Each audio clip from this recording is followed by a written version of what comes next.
We should probably just start right there. Yeah. Artificial sweeteners. That was great. So a lot of people don't know this, but artificial sweeteners, apparently, I think they could be utilized to our advantage. Well, yeah, I mean, people are always worried about artificial sweeteners like aspartame, where you're going to get cancer. But aspartame is just 2 amino acids. And one of the amino acids is phenylalanine, which converts to L-tyrosine. And L-tyrosine is the precursor for the dopaminergic pathway, which ends with norepinephrine and epinephrine. So, it's obviously too small of an amount to have any effect. But if anything, aspartame is a fat burner or or an Adderall type medication. Oh, so if we add more aspartame, we might get the results we're looking for. Yes, yeah.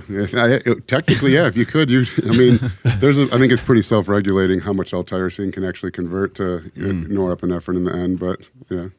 I mean, people supplement with L-tyrosine. So. Yeah, a lot of times it's in supplements, right? Yeah, yeah. How'd you get into all this stuff? Like you work with Elite, or you were working with Elite many, many years ago. That's how I became more aware of you. How'd you get into like lifting in general? What's funny, actually, I really liked to draw when I was a kid. And I think it must have been the '89 Arnold, because it was on like NBC. There's Really? there's a bodybuilding show on NBC. I think it was the very first Arnold Classic.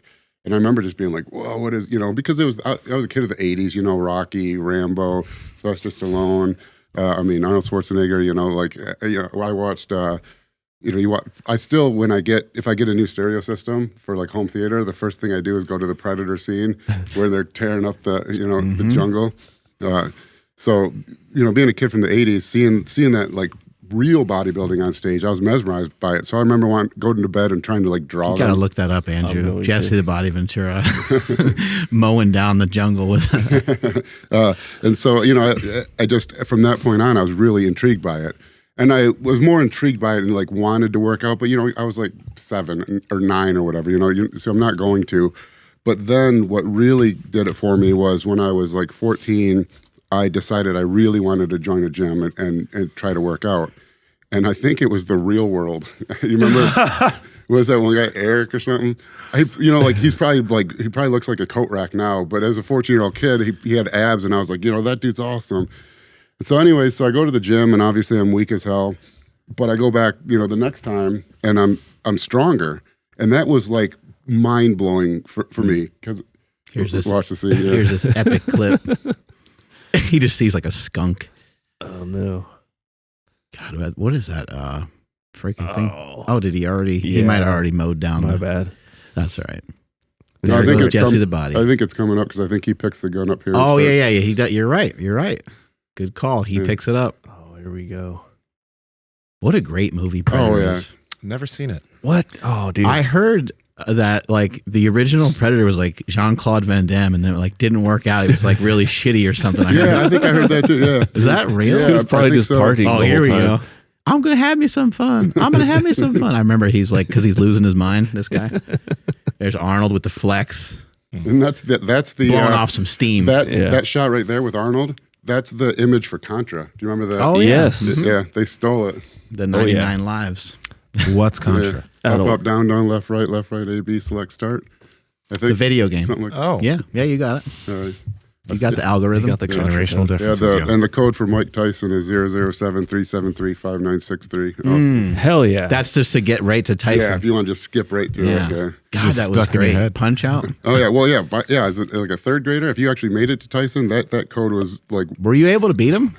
I don't think I ever beat him. No one could. There was always a kid in school that Mike Mayer beat him. I heard about it. You had to slip the punch at just the right time, because then little Mac, he would like move faster. If you did it just at the right time, he would move like exponentially a little faster than normal. Yeah. So you had to time it, but otherwise Tyson would knock you out. It's impossible. Remember little Mac? Of course. Oh yeah, he was hell of a fighter. I don't think he's little Mac anymore. I think you fight Mr. Dream, and it's like it's all different. Yeah, but anyway, so I went to the gym and I got stronger the next time, and that was like mind blowing for me, because I was just like I wanted to be something special, but I was like short, pudgy, not muscular, just like not like a loser, like worse, like no one even knew I existed. I don't think I wasn't good at sports or anything.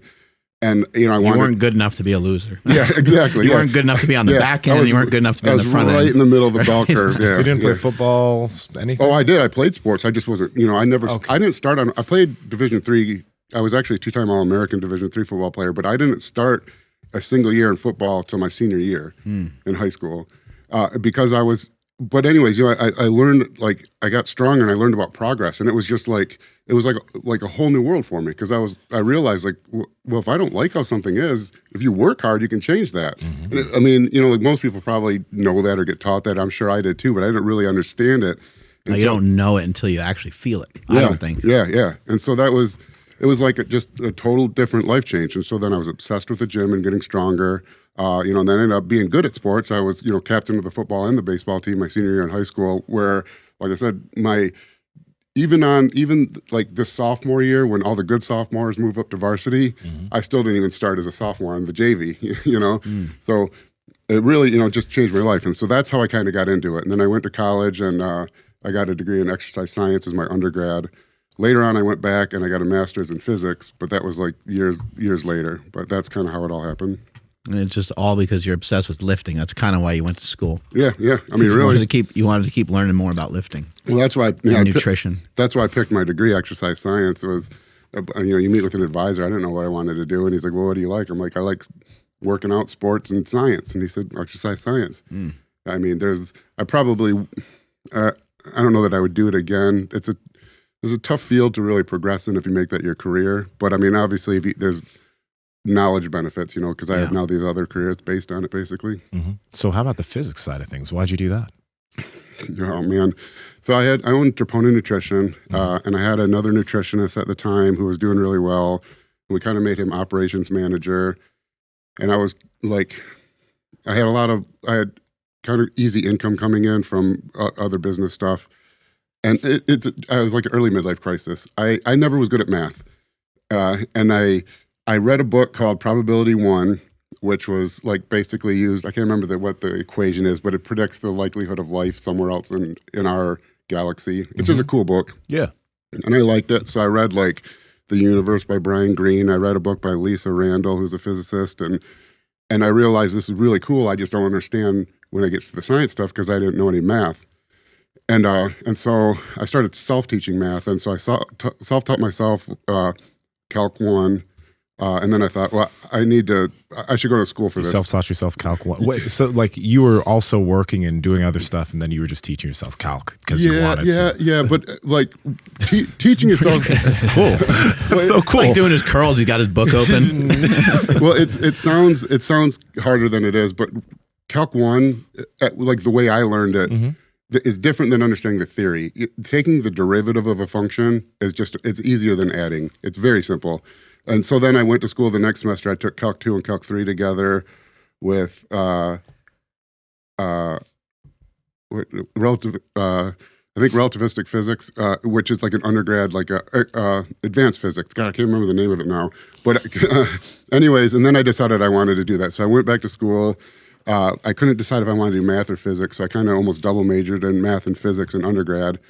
And then I applied to grad school and got in at Western Michigan for the PhD program in atomic physics, experimental atomic physics.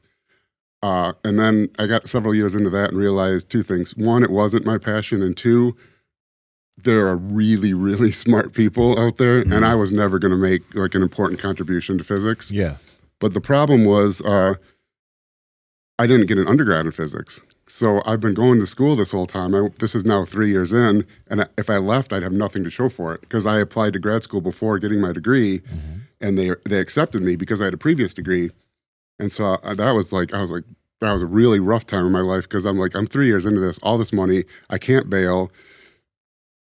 To get a PhD for what I want, the PhD in physics is different than in other fields. You get paid to do research, but they take forever. Like the average PhD time at Western Michigan is like 7 years. That's after undergrad. So I just got into grad school. Anyways, I was doing my research, and my research was in electron capture. So you take an ionized particle. It's really my mouth's dry. I'm kind of nervous, but it's really not that bad. You take like argon or something, and you ionize it, meaning you strip some electrons up. So it's got a few negative charges, and then you put it through a particle accelerator at a neutral target, like an atomic or molecular target, and they collide. They don't really collide because nothing ever touches. This is how they make whey protein, by the way. But they collide, and some of those electrons jump to your particle that's moving. Yeah. And then that excites that particle. The electrons move up to a higher energy range, and there's a difference in energy called the Q value. And that's what we were doing, just kind of trying to get better Q values for some of these energy states. Wow, dude. But anyways, I'm doing that, and my professor kind of pats me on the back, and he's like, you're doing really good. He said, you'd have enough for a master's thesis. He was saying that to encourage me, like how far. And then that like clicked in my brain. I was like, master's thesis?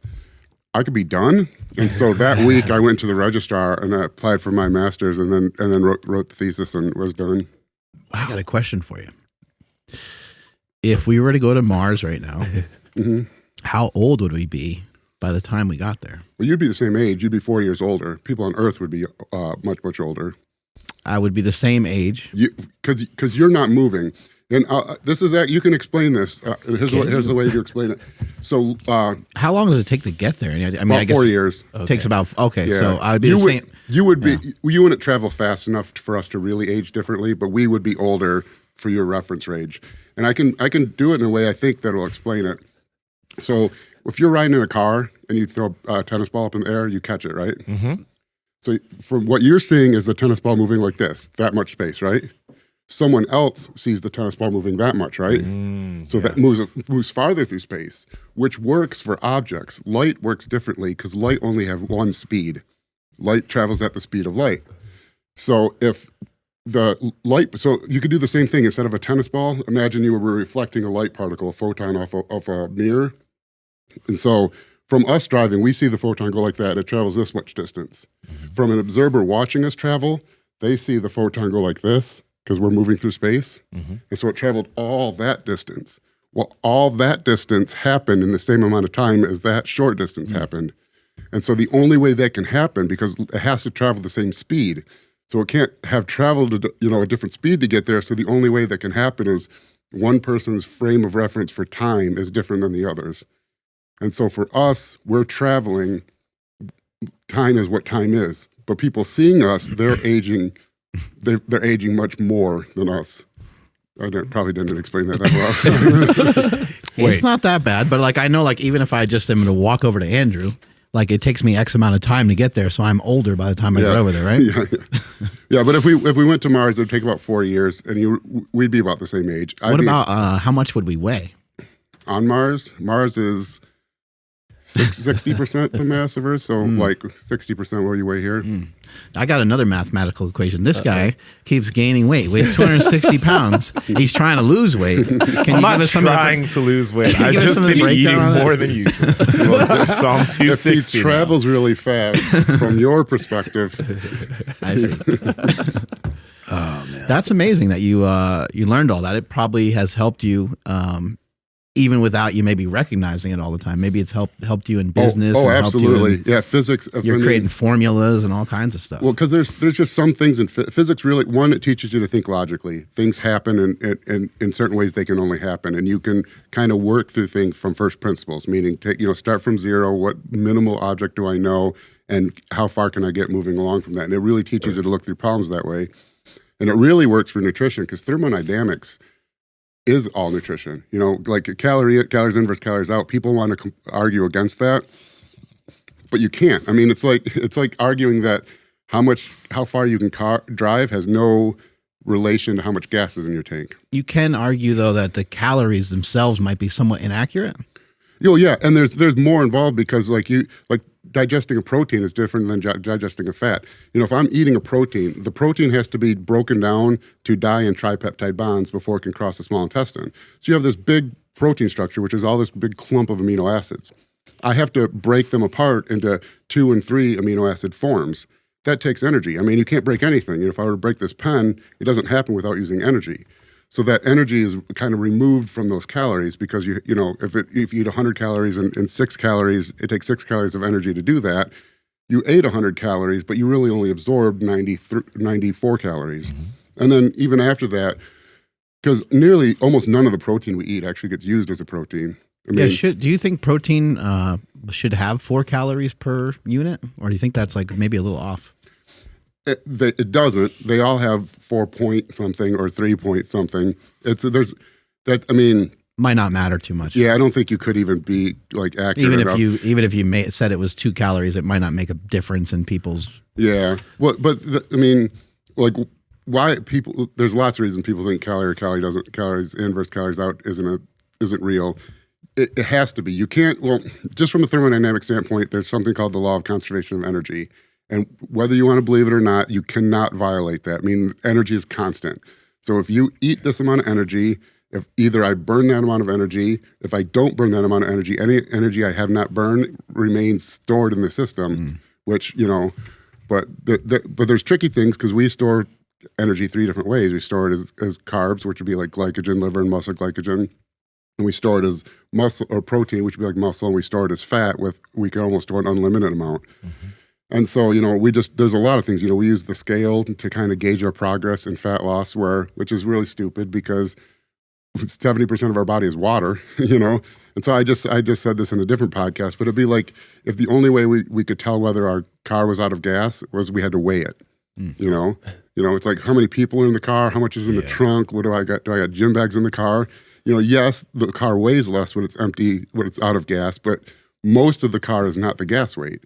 It's the same with us, like to lose 2 pounds of fat in a week, I have to be in a 1,000-calorie daily deficit for 7 consecutive days. That's a big deficit. Most women only have, like 1,800 calories per day metabolism.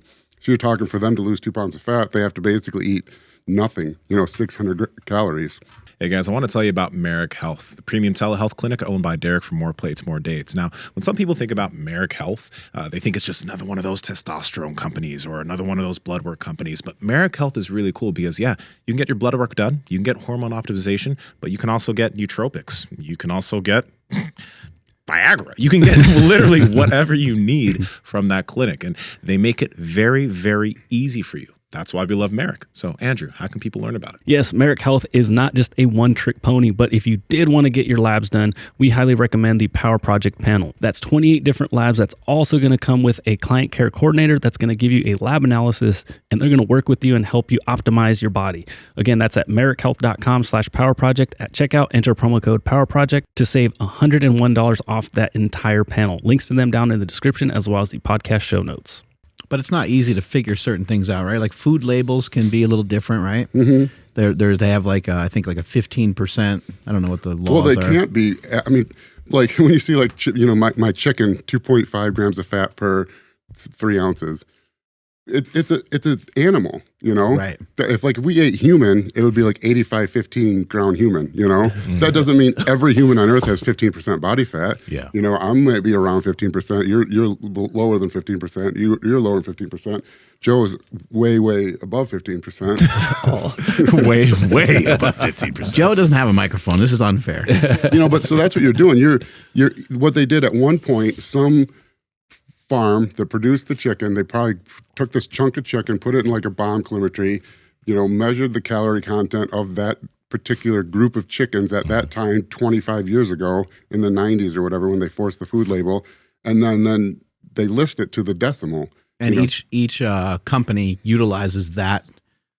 Yeah. Right. Like, so it's not like every company, like I sell supplements as well. And with my supplements, I didn't actually test my stuff for how many calories it has. And it's an estimate based off of what we know about like whey protein and all the supplement companies. And there's only so accurate you can be. And all food is that way. It's all based off look at like you go get 96.4 ground beef. Do you think that's made in a pharmacy? They're not like guys with hazmat suits. Like it's it's a butcher. He's like, these are the leaner cuts. Just try to trim the fat and put it in here.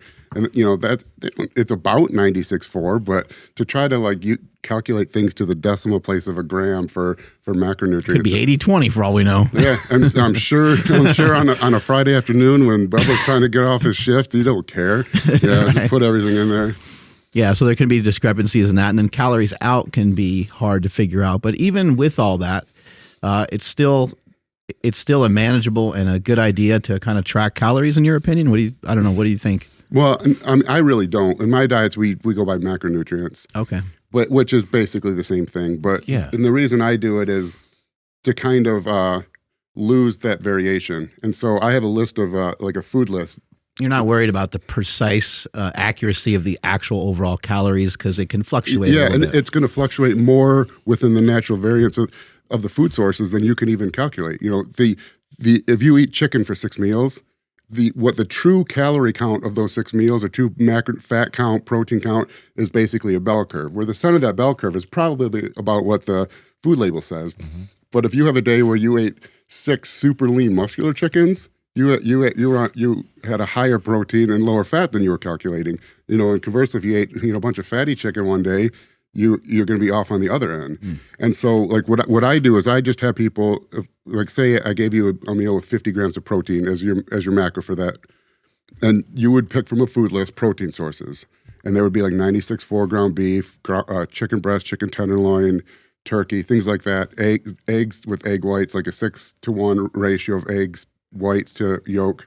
And then those aren't all exactly the same macros. But if you get 50 grams from those, the fat variance, we don't count the fat, as close as there's more variance between each individual source than between each other source. Meaning, like if you ate a particularly lean 96.4, even though the food label says it has higher fat than chicken, that one could be lower fat than the chicken you ate the next meal. So I only count the direct macros in each source. So if you pick like a protein source in a meal, like chicken, you would only count the protein from that. Rice, maybe for your carb source, you'd only count the carbohydrates from that. If we added a fat source like avocado, you'd only count the fat from that. You're really manipulating energy a lot, and that's one of the things that the way I first became aware of you was you had the miraculous feat of getting Dave Tate in really good shape many years ago. But carb cycling, you know, and but like I've heard people talk a little bit about carb cycling kind of before I saw some of your stuff, but I didn't see somebody talk about it in such detail. And then I also never heard of anybody talking about it at the way that you were talking about it, with the amount of carbohydrates for some of these guys. And I think for Dave Tate, it might have been maybe like 16. Yeah, we go crazy. Yeah, 1,600 grams of carbs in like a given day. Yeah, that sounds absolutely crazy. How does some of that work? Well, I'll use you as an example. The average adult male can store about 800 grams of glycogen. So you're a more muscular adult male, so you could probably easily store 1,000 grams of glycogen. So let's say just from a calorie standpoint, just to make easy numbers, let's say if we gave you 250 grams of protein, 500 grams of carbs, and no added fat for the day for 5 or 6 meals, that would be basically your BMR. You'd burn through that, a hypocaloric diet. You wouldn't burn more or store more. So we know you can eat that without gaining fat. Now let's put you on a diet.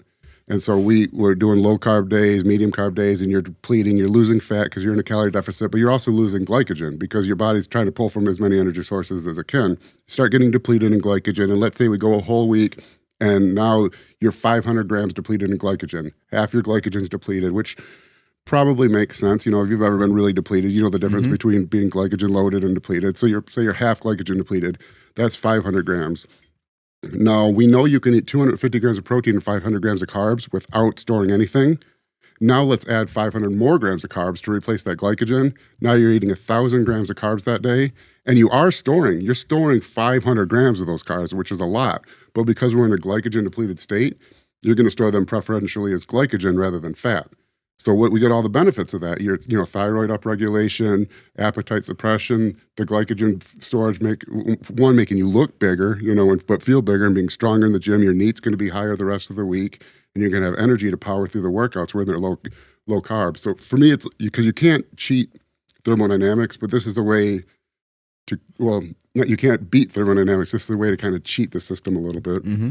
So as far as carb cycling is concerned, because what you mentioned is interesting, and a lot of people are probably like, I can eat 800, 900 grams of carbs in a day, but what type of athlete should be implementing this, and how can they figure out, okay, like you mentioned, the amount of carbohydrates that they can then store? Mm-hmm. Well, you can't know, you can guess, kind of like what we just did, and get pretty close to start. Mm-hmm. But it is interesting because it really varies by sport and athlete. So if I was a bodybuilder, how I utilize the high carb day would be different than if I was a power lifter. And I'll explain. So if I'm a bodybuilder, all I care about is building muscle. I like being strong, but that's not why. My performance in the gym is not what matters. It's the results of that performance in the gym. So I would have my high carb day maybe on a body part I'm trying to bring up. Say my back's weak. So I have my high carb day on the day I train back. And that sounds great. You think like, oh yeah, all those carbs, but your training's probably going to suffer because insulin's a mild central nervous system depressant. It's a lot of food. Yeah. Yeah. You'll be bloated. It increases glomerular filtration rates. You're peeing more often, increases sodium retention. So you feel sluggish, you feel bloated, you're peeing all the time. You just, but the way insulin works, I hope I don't get sidetracked here. So I always pick every cell in your body has a receptor, an insulin receptor. And I picture it just like that because it's easy, then you picture insulin coming in, it binds to that receptor. What that does is it shifts some proteins around and it shuttles nutrients into the cell. So you get increased amino acid uptake, increased glycogen storage, all things that are anabolic, basically. So on that high carb day, your results of the back training, even though your back training might have been worse, is that all the nutrients necessary for hypertrophy are there in spades. Now, conversely, if you're a power lifter, you don't care how big your muscles are, really. I mean, it's nice to have muscle, but you need to move weight. So we're performance-based. So we don't want to do it on that day. Like if you have a heavy squat day, making that your high day, we don't want to be sluggish. We don't want to be bloated. We would have the high day the day before that. So you're bloated and sluggish the day before, then you go into your heavy workout where you need to perform and you have all that glycogen available. And so then people would say, well, but I want, that doesn't make sense. I want to have a good workout as a bodybuilder. Why wouldn't I have it the day before then? And I always use an analogy that I think is a little, it's kind of a reverse analogy, but I think it's easier to explain it. If I were to do cardio to burn fat, like say I went running and I'm doing it because I want to get leaner, I'm not going to be drinking Gatorade during the run. I'm not going to be eating gel packs because I want to burn fat during the run. And so, but if I was running a marathon to win the Boston Marathon, I would want all those things. So one of them is eating for performance. The other one is eating for the results of the exercise. And so you can do that for all sports. Like for MMA, we would do high days differently because you don't want to be bloated. You still want the high day before if you need to. That's exactly what I was going to ask you. It's like, how do some of these other athletes that are on the hook for more movement? Because like when you go in the gym, lower back pumps it doesn't matter quite as much when you're lifting weights if you're a little bloated and things like that. But if you're rolling around doing jiu-jitsu or doing MMA or even a runner, I think there's a really good case for that. Actually, if you remember, it's like old now, but when Brock fought what's the guy? Oh yeah, Carwin. Shane Carwin. Yeah, and Shane, if you looked at that, I remember we watched that, and he came out and he had edema in his lower legs, and they talked about how they were loading him and giving him IV bags, and he was too full, and so he came out great in the first round. But he adrenaline dump. It was completely done the second. And remember those? That must have sucked. Remember those lower back pumps? Oh yeah. Imagine going into the second round and having your whole body with that feeling against Brock Lesnar. Yeah, yeah. And so like for an MMA, the high day would be slightly different. We still want to be glycogen loaded, but we don't want to be fluid loaded. So we'd go lower in carbohydrate. We'd still load higher, but it wouldn't be like shove 1,000 grams in because we don't want you all stiff and tight and.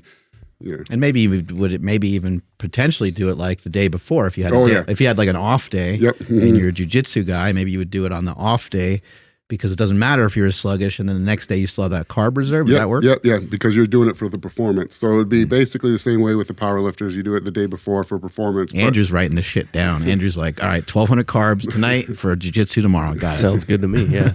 You kind of, before you mentioned that, you don't really have, unless you have people use other things other than weight to track their progress? Because you mentioned it's kind of stupid to track weight. So do you track weight and other stuff?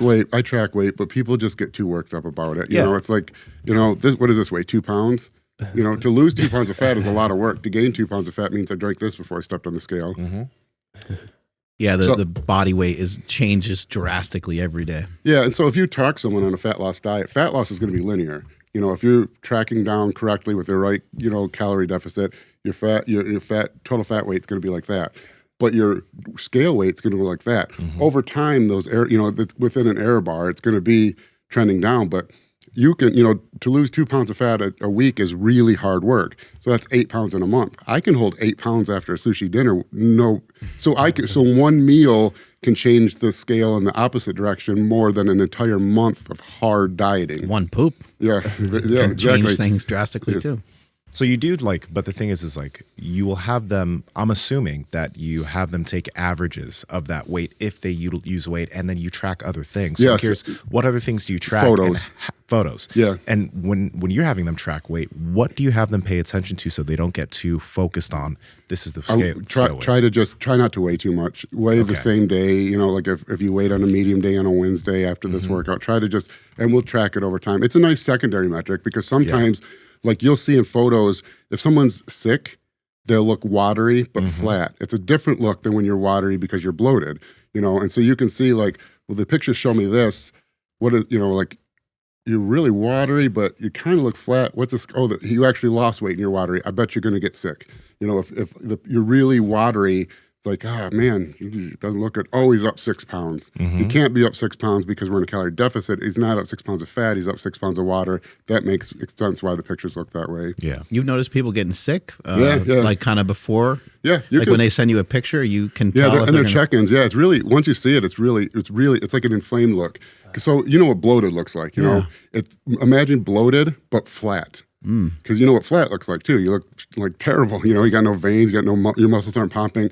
So imagine that look with like a watery look, and it'll like surprise. Do you tell them that you think they're going to get sick? That probably makes it happen. Yeah. You're going to get sick, bro. They'll probably wake up the next day.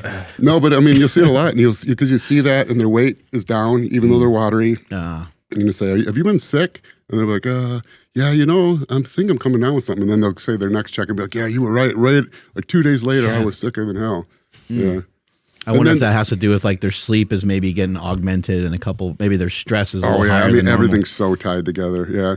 But there's other things you can do, like as far as tracking progress, still using pictures. Like something I don't know that if everyone knows, but if you take a picture of like 1996 Ronnie Coleman and 1998 Ronnie Coleman and have them both blown up really huge. Now, 98 Coleman is better and bigger. Look at his lats, his right lat in both photos. You're not going to be able to tell a difference when you're looking right at him. But now take Ronnie Coleman and zoom out into 2 thumbnail pictures of him side by side where you can see his whole silhouette, and you'll clearly see 1998 Ronnie's better. And so when you're doing client check-ins, what I do is I keep their thumbnails first, so it's zoomed way out, and I can see their silhouette, and you can really see how their shape has changed. You can see whether they're filling out. You can see if they look leaner. And then you zoom in and then you look at like the fat stuff, like, you can see their lower back and actually see how much fat is. But to see like true progress, the thumbnails really, it's a little trick for anyone out there if they want to use it. How about light? Because like one thing is you notice like certain people, they'll take a picture in their bathroom, then they'll take a picture with like daylight. So do you have people try to take pictures in the same spot with light? Solid background, bright light, washed out, flash on the camera if you have it as terrible as you can look. Because that's what's going to be on. Most of my clients are competitors. That's what you're going to be on stage. And then even if that isn't how you're going to be on stage, that doesn't hide anything. I'll tell people, like do your pictures for me and then do your pictures for Instagram. So they're two separate. Use your good picture, your good lighting so you look good. But for me, you don't want to look good because there's no lighting that Ronnie Coleman or Phil Heath would look bad. So when you're really in shape, the lighting doesn't matter anymore. Yeah. What do you think of some of the like kind of old school trends that we had in this country where we were telling people to not eat a lot of fat? Do you think things like that are actually like a halfway decent message? Because it sounds to me sometimes like bodybuilding in a lot of ways is like a lower fat diet, but they're also eating like just way healthier in general. Well, that's a loaded, like health is a loaded word because, look how you look. When you say health, you have to define what you mean. Do you mean healthy, like I want to live a long time? Because that's a very different diet. Just people wanting to be a lot less fat, I guess. Yeah. Well, so I think we got everything wrong with the diet. I mean, I think it's like it's really like bad how bad the experts have been, And I don't think it's always intentionally. Like you saw the new thing, I think, where they said like. What they say, like Fruity Pebbles are better than a steak or something, and it's Lucky Charms, But it was because marshmallows. It was misleading, because for many people, eating Lucky Charms is going to result in lower calories than I don't know a ribeye or something. Right. But I still don't agree with that. But I don't think it's not like as egregious as that is. But we've done things really dumb. I mean, if you go back to first principles, I always like to do that. What can we eat and not die? Meat. because we have two essential nutrients. We have essential amino acids and essential fatty acids. That's it. If we don't get those in the diet, we die. And that's why you'll notice that in cultures, like beans and rice is a combination. Beans are not a complete protein and rice are not a complete protein. When you combine them together, they are a complete protein. Did ancient civilizations know that? No, but the ones that only ate rice died, and the ones that only ate beans died, and the ones that ate them combined lived. You know, so like corn-based societies like Native Americans, if they didn't pair it with like beans, they would not have survived as a species. And I'm sure there were some that didn't thrive well enough to survive. And so if you look at, so that's all we need. So it's like, okay, let's look at a human. Our eyes, we have predatory eyes in front of our head. We have canine teeth. We have high peptide content. We can't digest cellulose, so we can only eat a very, very small fraction of the vegetable world or the plant world. We clearly were hunters, and we know how we hunted. We were persistence hunters because, interestingly, a couple things that the humans do better than any other animal besides think is dissipate heat. For one, bipedal motion is really energy efficient. Running on all fours is not energy efficient. So as soon as we go bipedal, we're already more efficient than other animals. You know, and we sweat. You know, like my dog, he pants. He releases moisture. You know, he evaporates moisture just from his tongue. We do it everywhere. You know, so we radiate heat really well. Our body surface area to body volume is very favorable. You look at a bison, you know, because volume is length times length times length, you know, length cubed. And surface area is, you know, length times width or length squared. And so, like you take a bison, he's producing heat like length cubed over that big round body, but he doesn't have very much surface area to radiate heat. So they're great for like winter, but they're not good for heat. We radiate, our body volume to surface area is really favorable for radiating heat. We don't have a huge body volume, so we don't produce a ton of heat, and we radiate it out really well, and we sweat, and we have very efficient walking. So the way we hunted was persistence hunting, where we would literally just chase an animal until they died of exhaustion and then eat it. And what do we eat? Organ meat, because that's what had essential amino acids and essential fatty acids and all the vitamins that were keeping the animal alive. So clearly, I think I think it's very difficult to make an argument that that's not what we were meant to eat. However, whatever meant means, but the way humans survived for a very long time was through that. It seems like we tend to like just really screw things up a lot, you know? So years ago they said like low fat, and then they made a lot of like low fat snacks. Yeah. Then you had like kind of, there's a lot of other movements that happen too, gluten-free, and then we make like gluten-free brownies and gluten-free cookies. You get into keto, and then again, people make cookies. Like at every turn with every diet, people kind of adulterate the food and turn it into something that still puts you back in the same place, which is just having a hard time regulating how much food you eat. Yeah. Well, I've been wanting to write a book for 20 years to call it the Pick It, Kill It, Grow It diet. And because that's all a diet should be. If you can't pick it from a tree, grow it in a garden, or hunt it for meat, you shouldn't be eating it.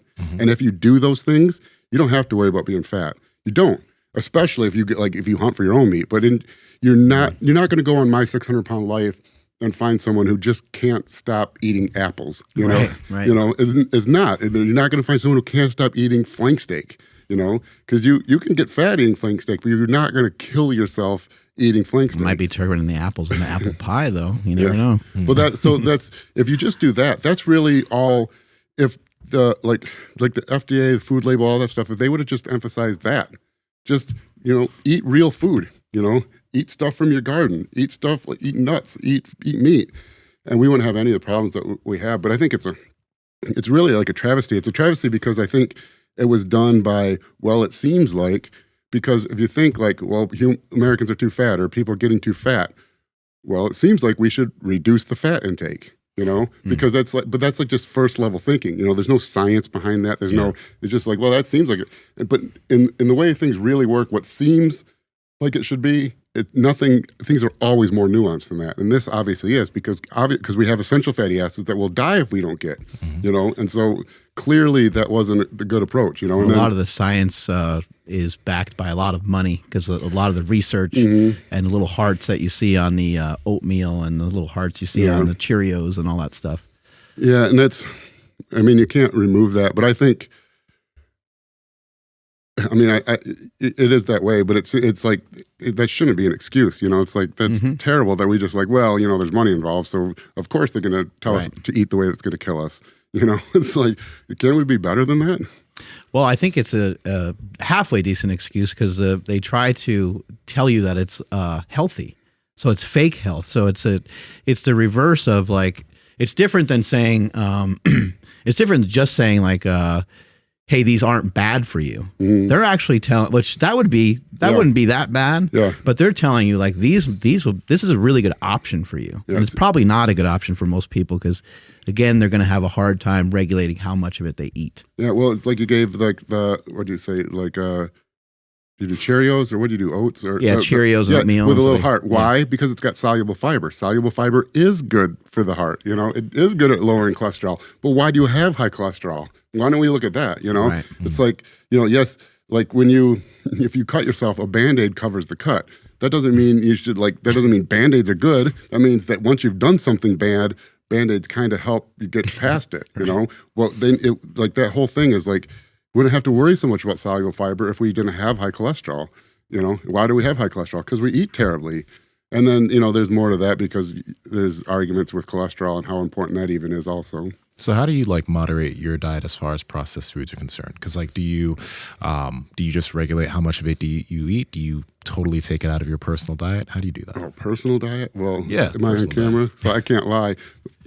My personal diet obviously does not take it into consideration. Yeah. No, I'm just so busy right now. I'm really like, I went through, you know, 20-year phase where I was completely obsessed with nutrition, and I still eat good, but I'll talk like I'm talking to one of my clients. I give a food list, and we really try to avoid processed food. The only time they really have the option of doing it would be on their high carb days.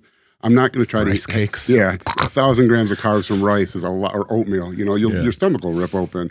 So I let people have up to 50% of the carbs in every meal come from sugary sources, which sugary sources I define as just really any carb source that's very low in fat. Like juice? Yeah, but bagels even also. Things that aren't on the normal list of really healthy foods.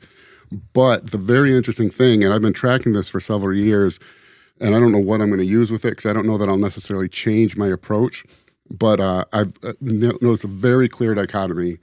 The clients who, for their sugary sources, use fruit and 100% fruit juices and things like that report how they feel on high days completely different than the people who eat like Fruity Pebbles and Skittles, which are it's tough to like work through because sucrose is sucrose, you know, fructose is fructose. Why would it matter whether it came from pineapple or came from, you know, pineapple flavored Skittles, you know?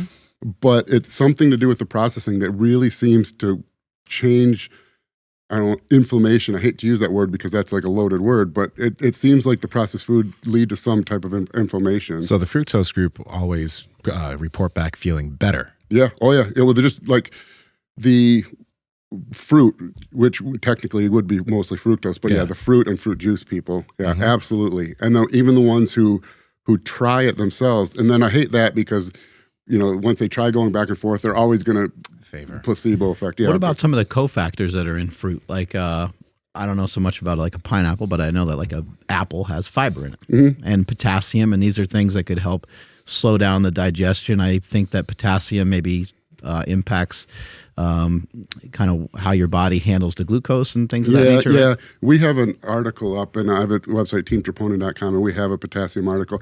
I know Stan Efferding's really big on potassium. I'm really not. Partly, I think, I was, when I was an exercise physiologist, I saw 2 patients go into VTAC and almost downgrade to VFib because of really high potassium and exercise. Because if you're hyperkalemic and you exercise, you're much more prone to heart arrhythmias. Were they taking like a potassium supplement or something? I think I'm pretty sure both of them were kidney patients where you know they weren't excreting potassium. So but it is, you can still, you know, like if you load too much, there's a reason when you go to like Vitamin Shop or something, most of the potassium capsules are 99 milligrams when a large potato is 700 milligrams because they want to make it really hard to take too much because you can. And I'm not against potassium. I just think most people, especially if you're eating my kind of diet, you're probably including a lot of potatoes, which is your potassium is going to tend to be higher in the diet than most people. But yeah, but like the skin, the fiber, that's going to slow down digestion. And then even more like, again, you know, like you can eat a lot of apples before the calorie count gets very high. You know, it's like a bag of Skittles is one of those hand-sized bags. So it's 50 grams of carbs. Eat 50 grams of carbs from an apple, your stomach's going to rip open, you know? So there's additional benefits just aside from that. But how does somebody get jacked? Somebody that's listening right now, that's a young guy that just like wants to, let's say they're 160 pounds, 100, and they want to be 200. How do they work their way towards getting jacked? It's super simple. It's simple, not easy. It's hard, but it's 2-step process. It's how to get big. Step 1, teach the body to eat more and more good, clean, whole food sources without getting fat. So you can't just throw food at the problem. You're always trying to add food, but you're basically eating meat and rice and trying to eat more of it as often as you can without getting fat. And then step 2, go to the gym and get really, really strong in a bodybuilding rep range. And I mean, that cuts out all the middlemen, because what's the end result of that? If we take that a few steps down the road, if you're eating 6,000 calories a day of chicken and rice and strong as fuck, you're going to be huge. Whether you can want to be skinny and weak, but that's not going to happen. And so that's really that's it. Now, how do you do that? That's the hard part. How do you increase your metabolism? How do you because you can't just go in and just start pounding food. You'll get fat. And everyone's tried that, but. And you also have to accept growth rates. And I'll get, every time I bring this up, the comment section, all I'm saying basically that 453 grams is a pound. That's basically what this whole thing will be. And so if you see how slow muscle growth actually is and how precious it is and how rare it is, if I was to convert 1 gram of protein per hour, that's it. So 24 grams per day. People think of all the protein you eat. If only 24 grams of that gets used to build muscle, that's 200 pounds of muscle every 10 years. So no one's growing that fast. Just 20 pounds a year. You might get 1 year or 2 years out of that. And that's it. So think every meal you eat. You eat 6 times a day. That means only 4 grams of each meal at maximal growth rates is converting to muscle. So that's the other thing you have to accept, is that getting huge isn't. You have to love the process of getting huge. Because it's going to happen slow, even when it happens fast. Because who's probably the fastest ever, like a Nick Walker or something, and people always show his first show from 2012. Yes, and he's blown up since 2012, but that was 11 years ago. So he's gained 120 pounds, but it's been 11 years. So he gained 11 pounds a year. So he was only converting 10 or 12 grams of protein per day to new muscle, and that's about as fast as anyone's grown. So that's the other problem, is you have people, they're 160 pounds, they want to be 200 pounds tomorrow. It's not going to happen. It might take 2 years. You can be 200 pounds if you're fat, but 200 pounds muscular, there's only so fast you can push the process. But the process is find ways to eat more meat and rice without getting fat, and then train really hard. That's it. So when it comes to younger guys, do you think some people would benefit from going on a less conservative bulk, not being extremely irresponsible, but there's a group that's okay, favors bulking, and then there's the group that's okay, no, let's try to gain weight without gaining too much fat. What would you favor for a younger? I can make an argument both ways, because I went the bulk route because I just wanted to be big and fat and strong, and it ended up working because now I'm big and fat and strong. But no, I really, if you go back first principles again, and what makes someone anabolic, they need a higher male hormones, testosterone, they need lower female hormones, estrogen, and they need good insulin sensitivity. They need good digestion to work good, because a lot of our calories, the calorie difference in metabolism is in the digestion, and the bacteria in the gut can break down some of the calories. And so I read one study, and I haven't been able to find more to correlate this, because I think most of them say they're above 90, but I read one study where they estimated that only 67% of the calories eaten were not broken down by gut bacteria. So that's, so you can imagine, if someone's doing 62% and the other's doing 70%, that's a big calorie swing, So, but the male body is most anabolic in the 8 to 12% body fat range. And I hate to say 8 to 12% because these are from studies back when they only really did skin calipers, which is probably down, 3 to 5% from what they really were. But you can't, without dissecting someone, you can't know anyways. So just with the idea that at 12%, you have a faint outline of abs, you look good at the beach. Because you get above 12%, your testosterone production decreases, your aromatization estrogen increases, and your insulin sensitivity decreases. And I've used this example before, but everyone, when you guys were in your early 20s, had a fat friend, who didn't have a full beard and no chest hair. Maybe had a neck beard, kind of man boobs, not very much chest hair. And that's why. Through puberty, where the testosterone production was the highest, testosterone production was blunted because they were fat, and they were aromatizing more of what the test they did produce into estrogen. And so if you have high estrogen, low testosterone, and insulin sensitivity issues, you're not going to build muscle. So really, you want to stay below that 12%. ideally. Creeping up a little bit above it in the off season is fine, but you really, when you do creep above it, at some point you want to diet down to that bottom end percent, so you can have a length of time in that 8 to 12% fat where you're optimally anabolic. You just broke so many hearts. So many hearts. You think somebody new that's starting to train that doesn't have a background in lifting, do you think they should really kind of focus on, because a lot of people, they want to like lift and they want to like get lean. So do you think they should be a little bit more muscle focused? That's tough because it seems like no one can pick the right range. Guys either want to have abs all the time or they want to be primo bulkers, and neither one is right. You mean through the gaining process? Because if you look at it, like what's probably ideal would be at one point in the year you diet down really hard to 8% or maybe even lower. If you're on TRT or something, possibly even 6%. But diet down hard. During that process, what happens when you diet is you're improving your hunger hormones, so your appetite's increasing, you're improving your nutrient digestion. And if you don't believe that, drink a Gatorade during your workout in the middle of the off season, and it's going to sit right here in your gut because it's a low molecular weight carbohydrate. You won't be able to break it down, which is partly why this was designed. But do the same thing 2 weeks out of a bodybuilding contest. You're not going to get bloated. Your gastric emptying rate's so high, everything's moving through perfectly. And so you get that with the diet, for one. And then you come out of the diet with, you've been glycogen depleted for so long, you're going to have glycogen supersaturation for a period of time. Your appetite's going to be sky high. Your testosterone production will be higher. Your estrogen's going to be lower. Your insulin sensitivity is going to be higher.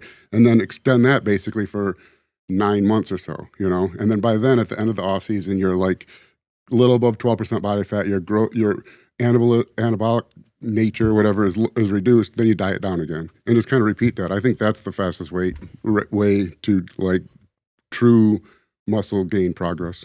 What are some good natty ways for somebody to get the hormones in their favor so they can get in better shape? Let's say it's someone like between 35 and 45 and they just kind of they want to get off their ass and start to train and stuff, but maybe their hormones and different things are not in a good position because they haven't really done much about it in a long time. Even though these aren't really how my diets, I tend to have kind of lower fat diets, but I would say probably get on a higher fat diet. And when I say higher fat, I'm saying higher fat compared to a typical healthy diet. They're probably already eating too much fat, just really the wrong kinds of fat. But like testosterone is synthesized from cholesterol. Cholesterol converts to androstenedione, and that then gets converted to testosterone. So the fats are where our hormones come from. And so you can use fats, like you can really manipulate things with fats because omega-3 fatty acids are really anti-inflammatory. And so you can kind of improve your way through a sickness. So if what I have like with clients, if they're sick and they're not going to be training, I have them run our low carb days, but we add extra fat to those from like omega-3 fatty acids, and they self-report feeling better and recovering quicker from, you can imagine, because we're supplying all the stuff that reduces inflammation, and inflammation is largely why you feel like crap when you're sick. And then, but also for the same thing, more like the omega-6 fatty acids and arachidonic acid is really hypertrophic. But like the fats would help get their testosterone levels or any sex hormone up better.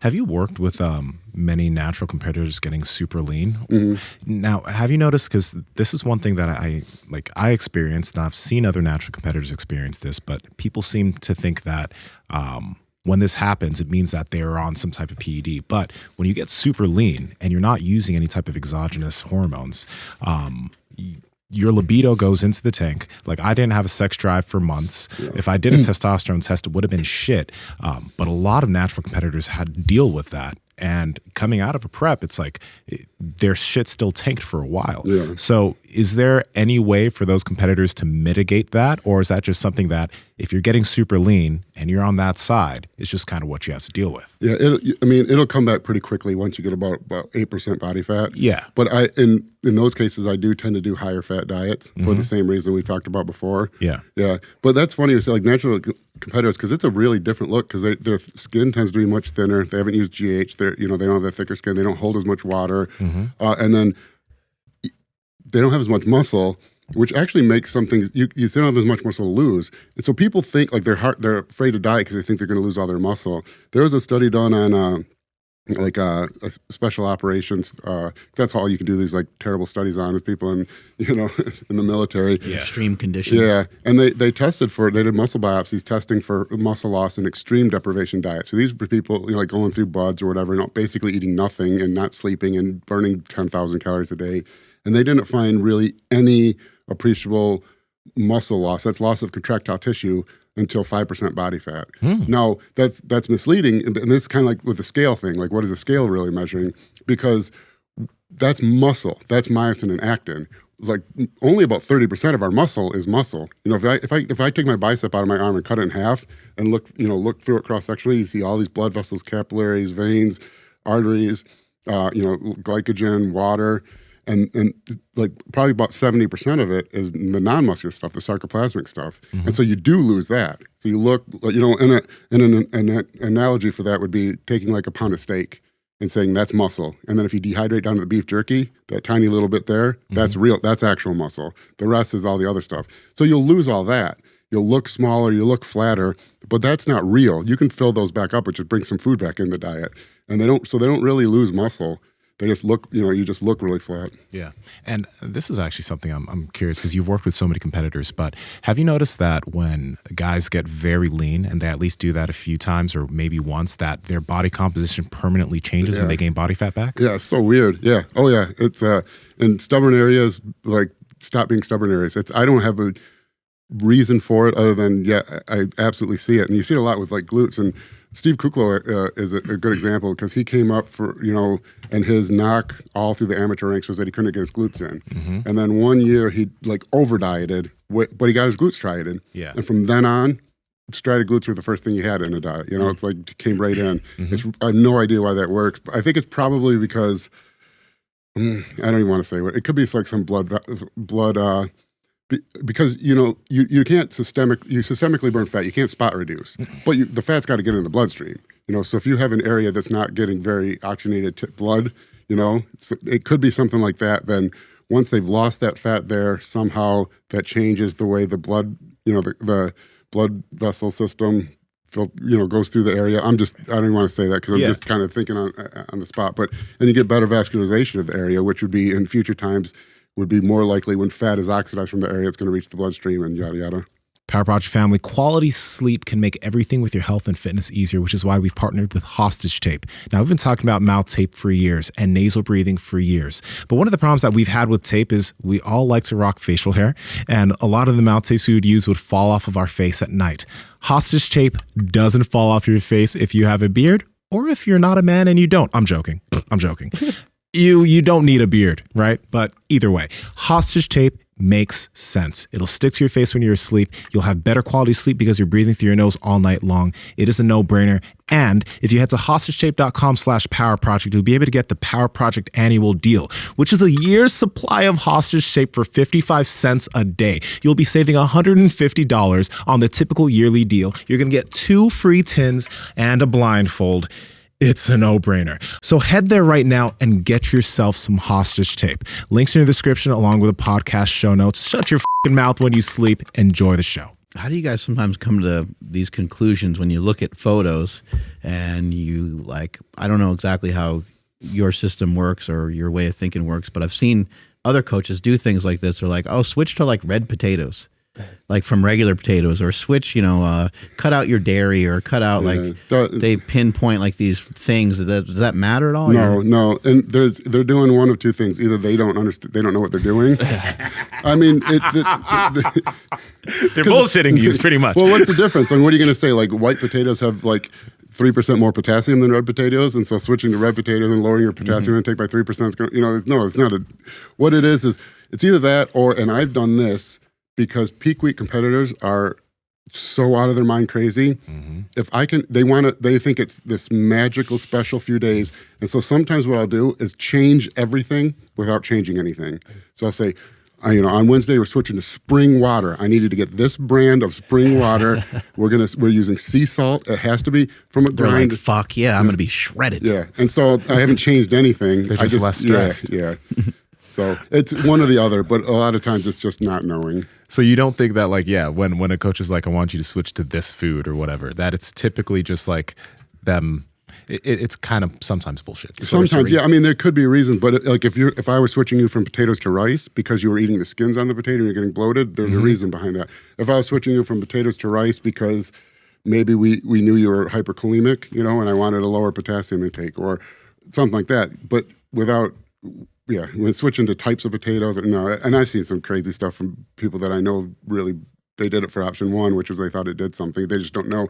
They just know that 3 years ago when I coached Bob, I had Bob do this and he looked awesome. So I wish we could pull up some photos right now because like there are so many people that like they'll look at pictures of competitors and be like, oh, you know, she was just flat on this day or he was flat. It's like, no, you're just fat. You know, so like people will use these phrases like, oh, I just wasn't full enough or I needed to do this more. And it's like, no. And they're almost always wrong too. You're just always fat. That is, you know, like it drives me crazy. It's so hard as a coach because, I kind of have a reputation for adding size to people. That's what almost all my guys are super heavies or get to super heavies. And so with that, it's enjoyable because I get the people who want to add size, that's the most fun, but it's also sucks because that means everyone that works with me thinks they're going to go up a weight class, you know, whether they deserve to or not. The best coaches are the ones who get a reputation for bringing people in shredded because then it's self-prophesizing because then the only people that work with them are the ones who are willing to die to get shredded. But like it's harder now because they don't have the battle for the Olympia. Like in the old days, Mitsuru Okabe put that out every year, and you could like Ronnie Coleman, the Unbelievable. You could see Ronnie Coleman walking around 5.5 weeks out. He was stage ready, you know. He was shredded 6 weeks out of the show, you know. Like so, you can see how much different he looked from 6 weeks to the show day, which is almost nothing. So, but these people all think they need to look different. You know, if you're not ready a week out, you're just not ready. You can make yourself look a little better, but you're either zero fat or you're not zero fat. What if somebody just has like a real short period of time to like, I don't know, maybe do something for a photo shoot or something like that? Are there certain foods they should kick out? Like, is there any sort of response to like milk or anything like that you notice that makes people like not look as good? I mean, outside of allergies, like I think probably like the thick skin thing was the fact that people were lactose intolerant, you know? And same thing, like I have celiac. I know you mentioned gluten earlier. My punishment for making fun of food allergies for 20 years was getting one myself.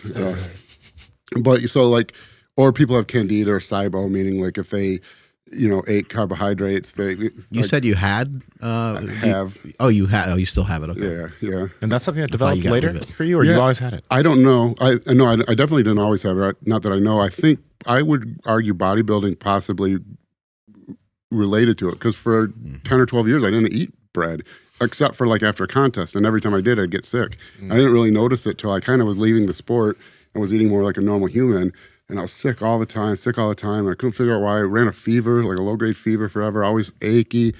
And I think I have some autoimmune thing going on. My daughter's a type 1 diabetic. My grandmother had celiac. My mom has diverticulitis, sarcoidosis, which is autoimmune. So I have like a family history of autoimmune things.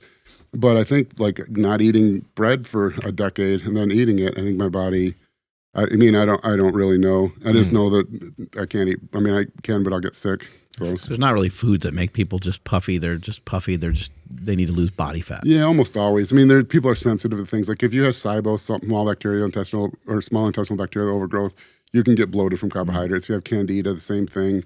But you know, people are not carb sensitive in general, or people. We follow it like.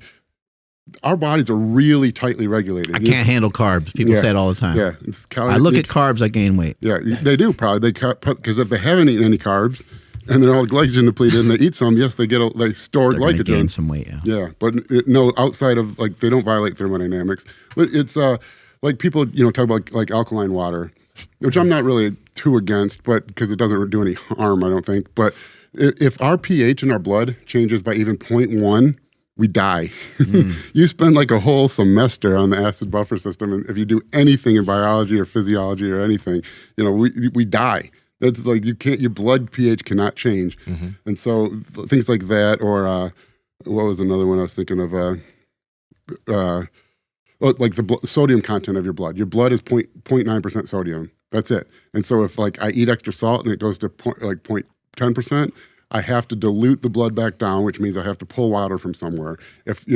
Conversely, if I deplete sodium, this is actually a lot of what spilling over is. Spilling over a lot of times isn't that they ate too many carbs; it's that they didn't supplement the things needed to take those carbs to the muscle. And so to store glycogen, you need obviously glucose, carbohydrates, but you need water and sodium. And so you get people carbing up and then cutting sodium. And so it doesn't even matter if they're supplying the water, they don't have the sodium. So they think they're spilling, but they're not. What happens is their blood sodium level decreases. So if it goes from 0.9 to 0.8%, it's too diluted. What does it have to do? Pull water out of the blood under the skin to get it back to 0.9%. Boom, now you spilled over. What really happened was your blood sugar spiked. You were trying to store glycogen. You didn't have enough sodium. Your body had to bring the sodium content in the blood back up to 0.9%. The only way it could do this is flush water under the skin. Yeah. Yes, it was somewhat correlated to the fact that you had too many carbs, but it was really the fact that you didn't have enough sodium. What's a simple tip for people to just lose body fat?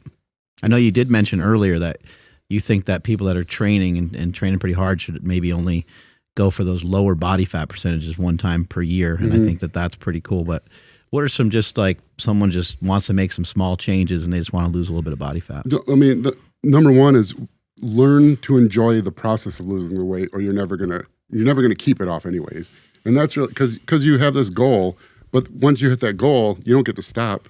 And also, once you hit that goal, if it's a goal that's like something you're going to actually maintain, you've already made new goals by then. And so you have to find something you can stick to. And that's just the biggest problem, because we don't gain weight overnight. You know, people talk about like the holidays, they gain weight over the holidays. The average American gains 1 pound, that's it, over the holidays. But they never lose that pound, you know? The average American typically gains about a pound over the summer months too, you know, and then maybe like one other time they go on a binge or something. So you say the average American maybe gains 3 pounds a year. They just never lose it. So if you live 30 years, that's 90 pounds. Boom, you're fat, you know? And so it's really understanding that. So you just have to reverse that. So we can try to lose those 90 pounds in 3 weeks, which isn't going to happen. And it's certainly not going to be something that you can stick to. Or you can try to make better food choices and try to move more. And that's really as simple as it for most people, because most people, all their weight gain is in the meals they eat out of the home. Almost always. You know, when you eat in the home, most people eat within 100 calories per day of their BMR all the time. Yeah. Because if they didn't, because even eating 100 calories more is 10 pounds of fat a year. So obviously we do. When do we not? Almost always when we're eating out. Well, what do we do when we go out? We're like, that looks good, that looks good, that looks good. Appetizers, dessert. If people simply went from picking of these 4 foods, which one tastes the best, to which one of these 4 foods that I want is healthiest. If that's all you did. So you're already picking foods you want to eat. Just pick the healthier version of that, and you're probably going to cut several hundred calories out every single time. And now you do that over 20 years. Now you don't gain 50 pounds. I was curious about this, kind of going back to the carb cycling thing you mentioned. What would be the difference between someone who, let's say that they had 5 days at 500 and then they had 1,000 versus the person who just kept their carbohydrates consistent, had the same calories? Would it mainly just be the performance difference post high carb day, or are there other benefits? There are the benefits, and it won't be noticeable in the short term. And for most people, like, you know, Joe Smith probably wouldn't notice the difference. Like an elite athlete would. Okay. But over time, you're going to get, if you're in a hypercaloric state, you slowly get a reduced thyroid output. So your thyroid production decreases. Your glycogen stores will get low. So even though at the same total weekly calorie expenditure, you feel more tired long term because we're not replenishing glycogen, and because fat is a better energy source. Fat creates more ATP than glucose, but it's harder to get that energy. You don't feel as energized. It's not as easy energy. So what ends up happening is your daily outside of exercise energy production will slowly decrease, and it might not even be noticeable, but your step count will start decreasing. You'll sit more, you'll lay more when you used to sit. And so over time, I really believe it does add up. And I think, I've got 20 years of data to suggest that like the little things that come with the carb cycling, because it lets us cheat the system just slightly, because they're always pulling from fat and glycogen. And that glycogen is not really getting filled up very much, but they're always kind of doing that. What we're doing is really artificially pushing the fat part of the week, because we take carbs very low. We're in a glycogen loaded state, so we're training very hard. We're burning more calories when we work out because we're able to exercise harder. And then, so we get, preferentially more fat loss than glycogen, but we're still depleting glycogen. And then we restore that glycogen, which is like a switch in the opposite direction, higher calorie. So whatever that calorie excess is above 0, if we're still in the same weekly total deficit, then that means I was in a greater deficit on the other days, obviously. So I burned more fat on those. And so I think, like my mom, over 12 weeks, would probably never notice a difference.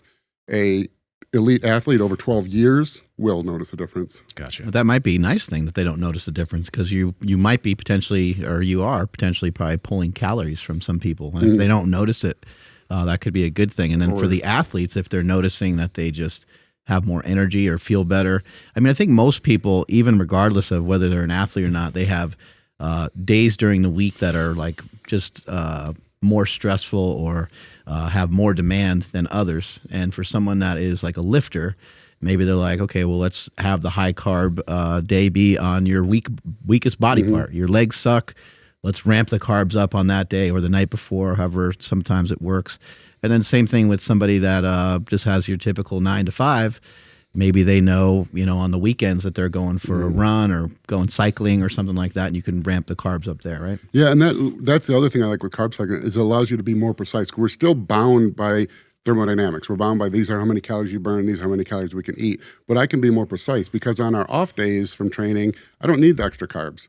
We're not training, we're not burning glycogen. So I can focus more of my calories on protein and fats, which are great. Those are probably the most important, like as far as true survival as a human. But we can add more protein, we can add more fat, slow the digestion of the protein. So if there is a stimulus for muscle protein synthesis, it's more likely to occur because we have more of the available nutrients for it. And then, but then also on the days I train, because I ate lower carbs on those off days, I can take carbs a little higher to fuel the training. So you just get like a little more.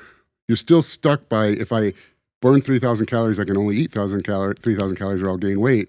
But how those calories situate throughout the week, you get a lot more maneuverability with it. What are these supplements that you got here? This is First Attachment Nutrition. I'm very excited about it. We are a new company, but we have 14 products with 6 core products that we really, really love. And my favorite is Field Rations, which is an intra-workout nutrition product. We didn't really talk about intra-workout nutrition, but I think it's a very important piece of the puzzle, I guess, that's why that's our flagship product. And what it contains is something called a highly branched cyclodextrins, which is a high molecular weight carbohydrate. And what that means is like the osmolarity of blood is like 300 nanograms per milliliter, something like that, whatever the units are. But if you drink like a juice, and we talk about this with Gatorade, especially in the off season, if you could drink a juice that's got like a molecular weight really low and a high osmolarity, there's no, if you remember osmosis, there's no pull. So what ends up happening is water kind of floods into the stomach where the glucose sits, and that's how you get bloated. With a higher molecular weight, it kind of acts like a bowling ball. It's got a low osmolarity, so it doesn't spend much time in the stomach, and it goes right to the small intestine. And then it's a high molecular weight, meaning it's a big molecule, So it's got all this glucose. And we talked about surface area earlier, The highly branched cyclodextrins have a really high surface area per volume. So all this glucose, because all you can do is you don't digest carbohydrates. Only sugars go across the small intestine, so you have to plunk those sugars off. Okay. So you take a maltodextrin, and it's like this, a straight line of glucose. You can pluck one off each end at a time until it keeps getting smaller. When you have a big cluster dextrin, you can pluck one off all the time. And so you get 2 benefits. It's a huge molecule, so it takes a long time to pluck all of them off, and then it's got all that surface area, so it starts putting glucose into the bloodstream really early. But there's a problem with that because you get too high of a molecular weight, you can actually get something called dumping syndrome, which is what it sounds like. It pulls too much water in the small intestine.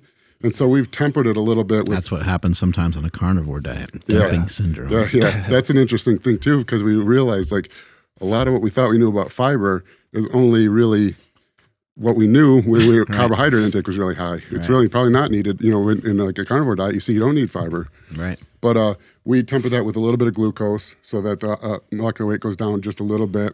The other interesting thing is highly branched cyclodextrins are like a conic structure. And Febreze, and I talked about this before in a different podcast, but Febreze and forget it. The reason you can do that is because that conic structure is hydrophilic on one side, hydrophobic on the other. So you spray it on the stink or whatever, the stink gets trapped in, and it stays that way till you reintroduce water when you wipe it at some later date, and it reverses it, and that stink goes into your washcloth. Oh, wow. But because of that works for anything. You picture this like traffic cone. Amino acids could potentially get stuck in there. And amino acids don't have a high molecular weight, so it's difficult to get them into the small intestine unless they're bound to something with a high molecular weight. So utilize Febreze while you're working out. Yeah. Or take Field Rations and spray it on your hunting clothes. But cool. so we actually have a research article comparing that to Gatorade and why we think that's actually a better sports supplement for in-game sports than Gatorade. Gatorade ain't half bad, huh? No, half drink's Gatorade's good. Well, for real, the original, because Gatorade is from the Florida Gators in the 1960s, and the original formula was quite a bit different. And obviously didn't use high fructose corn syrup. But what they were trying to do is for their athletes, trying to figure out a thing to keep them energized and keep them hydrated and keep them from cramping. So what happens is insulin. If insulin starts spiking, it's a central nervous system depressant. So if you're taking too many sugars during exercise that your insulin's increasing, you're not going to perform as well. So they realized they had to keep the carbohydrate intake really low on the Gatorade. But when they went to mass market, you can't sell that because it doesn't taste good. Now they have like the G2 formula. It's they use like artificial sweeteners to get the taste up, but the G2 formula is closer to what the original Gatorade was. The original Gatorade was what? Fructose and glucose of some sort? Yeah, I think they used glucose, dextrose, I think. And I've read this story like 100 times because I know I get asked every once in a while, but I always forget. And I think it had more sodium than it has also now because it doesn't taste good. Right. I don't see a caloric amount on it. Is it because of the... Partly. You don't have to, because of, back to the FDA and what calories are. Single free-form amino acids, you don't have to count as calories, even though they technically have more calories because you don't have to break apart those bonds to start the digestion process. So what would be like a caloric amount per scoop? Per scoop is 11 grams of carbohydrates and 25 grams of protein, which would be a little under 150 calories. Okay. What do you think, what the fuck do you think happened to me when I was on my run the other day? Because no one really, I don't think anyone actually really knows about ketones, right? Yes, I took ketones. I had some kratom. I had some modafinil. I had a lot of things going on that day. So there's a number of things. Modafinil is great, right? No, there's a number of things that can affect. I also had a runner's high. I was like in the middle of a run already. Well, you can get acute like hyperglycemic episodes if you're really dehydrated, if you're low in blood sodium, which is possible if you're sweating a lot. If you are you doing carnivore right now? No. I mean, I fueled up, like I obviously you weren't. Never mind. I knew you were because I'm eating some carbs. You thought you were hypo. Yeah. So because I'll see high blood sugar in contest athletes, like contest bodybuilders, all the time, like in the 300 range, from being sodium depleted and dehydrated. So it's possible it was that, but I think it was a combination of probably not enough sodium in the blood, taking the ketones, adding more carbohydrates, and then being a little dehydrated. And it was just enough that you were already not storing glycogen. Well, one, you had the ketones, which are kind of like an extra energy source. So you didn't, your body was kind of battling different pathways because it normally wouldn't have the ketones if blood sugar was elevated, or normally would have the ketones if blood sugar was blunted, So you have that kind of working against each other. Then maybe you were a little depleted in sodium, a little dehydrated, and then you added carbs on top of it. So you didn't have the water or the sodium to take the glucose to the muscle to store glycogen. And then when you added more carbohydrates to it and you had the ulterior energy source or alternative energy source, it was just enough, like perfect storm scenario. Yeah, that's what it kind of seemed like. It seemed like just some weird circumstance where everything kind of came together maybe the wrong time. Your A1C and everything is normal usually, or your blood sugar? Yeah, everything's good. Yeah, I would bet it was just, because that logically, we know that your blood sugar is elevated, so we know we weren't taking it to glycogen, and what takes it to glycogen is water and sodium. So most likely those two were deficient, but probably not super deficient or you wouldn't have felt good. So there had to be something else going on. The ketones as an additional energy source seems to make sense. Right.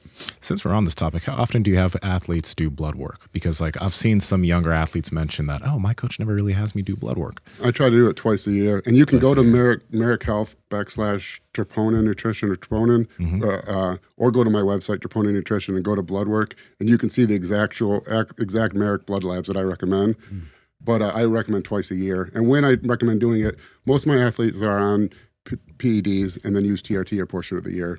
So what I have them do is their whole off season we push, and then we take 4-week break before they would start a contest prep. Or actually it's about 8 weeks before contest prep. But at week 4 of that break, when they're on Trt, we'll get blood work. And if it looks good, then we know that they're going to be okay to start the contest prep. If it's not, then we continue on, focus on health, and test it again in 4 weeks. And then we do the contest, and then after the contest, I keep them kind of on a mild amount of everything for 4 to 6 weeks to get take advantage of the post-contest rebound growth rates. And then we go back to TRT, and 4 weeks after that, they test. So that would be the second time in the year. How do athletes know? Because like there are guys that are listening that work with a coach, right? Who maybe does check their blood work, but there are guys that are listening that use PEDs and they're not working with anybody. So how do they know if they're fucking themselves up in a way if they're not? Like, do they You just have need to get blood work? Yeah. But even then you can get. It's hard if you're just seeing a GP. Because if you carry a lot of muscle, your creatinine is always going to be elevated. You know, it should still be at least close to normal range. But if you're 280 pounds, it's going to be very difficult to have it in normal range because creatinine levels are related to muscle mass. Yeah. And then worse, if you the eGFR, the glomerular filtration rate they give you, is an estimated one, and it estimates using that creatinine value and the average muscle mass of a male or female. So you get doubly off. So you can get really bad kidney readings without having bad kidney function, which really sucks because the thing most people on PEDs really need to worry about is kidneys.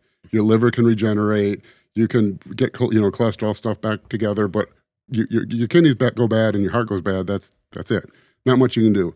And so people see that, and like if a doctor knows that, they'll say your kidneys aren't really bad, and you can kind of let that snowball.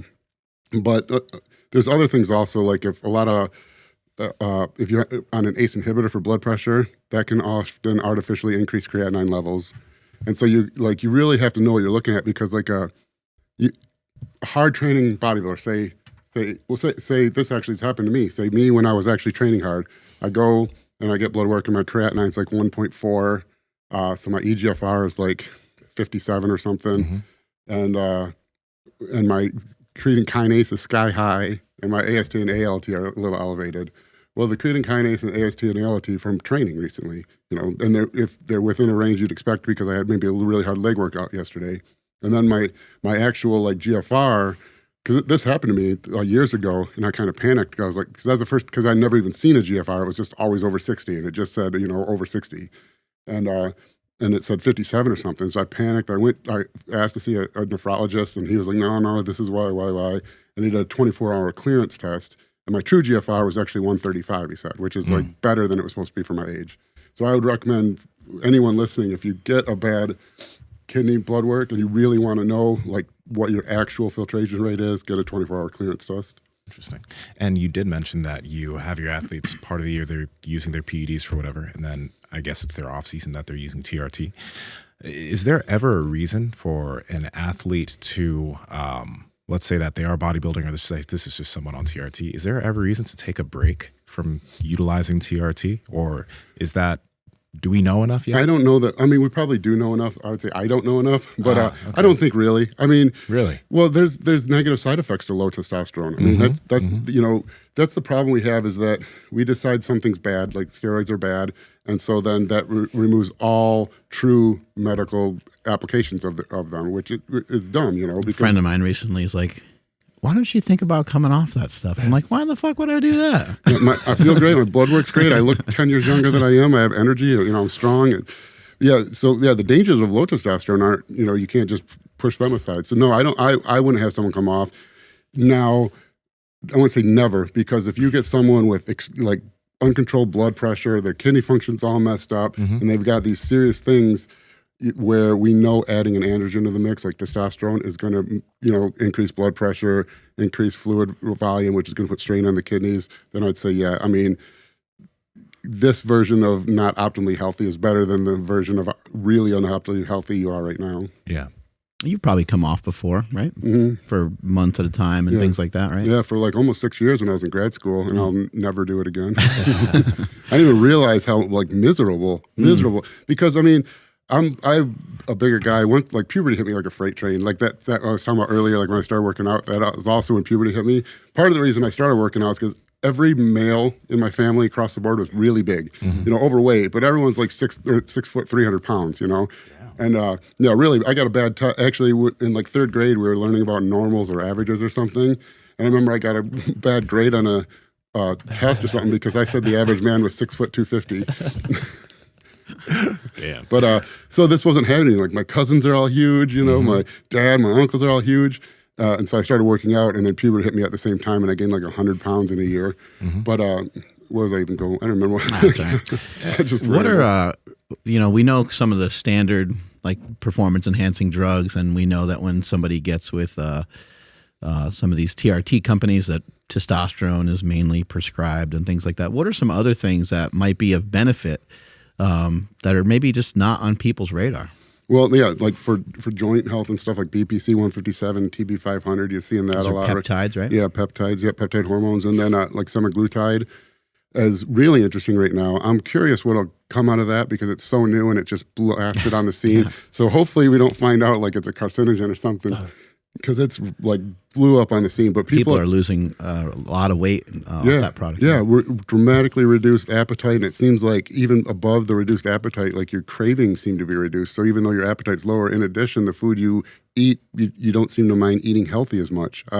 The downside is some people report that the appetite suppression is like 100% due to nausea. Yeah, but I haven't used it, but it seems to be really, really helpful. And I mean, like aspartame we were talking about earlier, like Americans really need to pick their poison, because you have people worried about artificial sweeteners, but 1 out of every 2 of us are going to die of obesity-related illness, and almost all of them are going to die because of, are going to have correlated diabetes, So, I think we really need to like decide, what we're going to do with things. What if somebody doesn't want to take like testosterone type things, but maybe they want to kind of work their way around the peripheral a little bit, kick the tires a little bit, and maybe not end up in the performance enhancement realm, like where it would be maybe against competition or just against like they don't want to take like steroids necessarily. Are there some good options for people to take that could maybe potentially in a more natural way ramp up their testosterone or their growth hormone or anything? Yeah, like that? I mean, there's peptides for growth hormone that are decently effective, like was it Thomasartan, the growth hormone releasing peptides 2, 6. I can't remember all of them now, but they're supposed to help body fat. And yeah, stuff like and there's that too, CJC, right? Yeah, and there's like the fragment one that's supposed to be mostly the fat burning portion of it.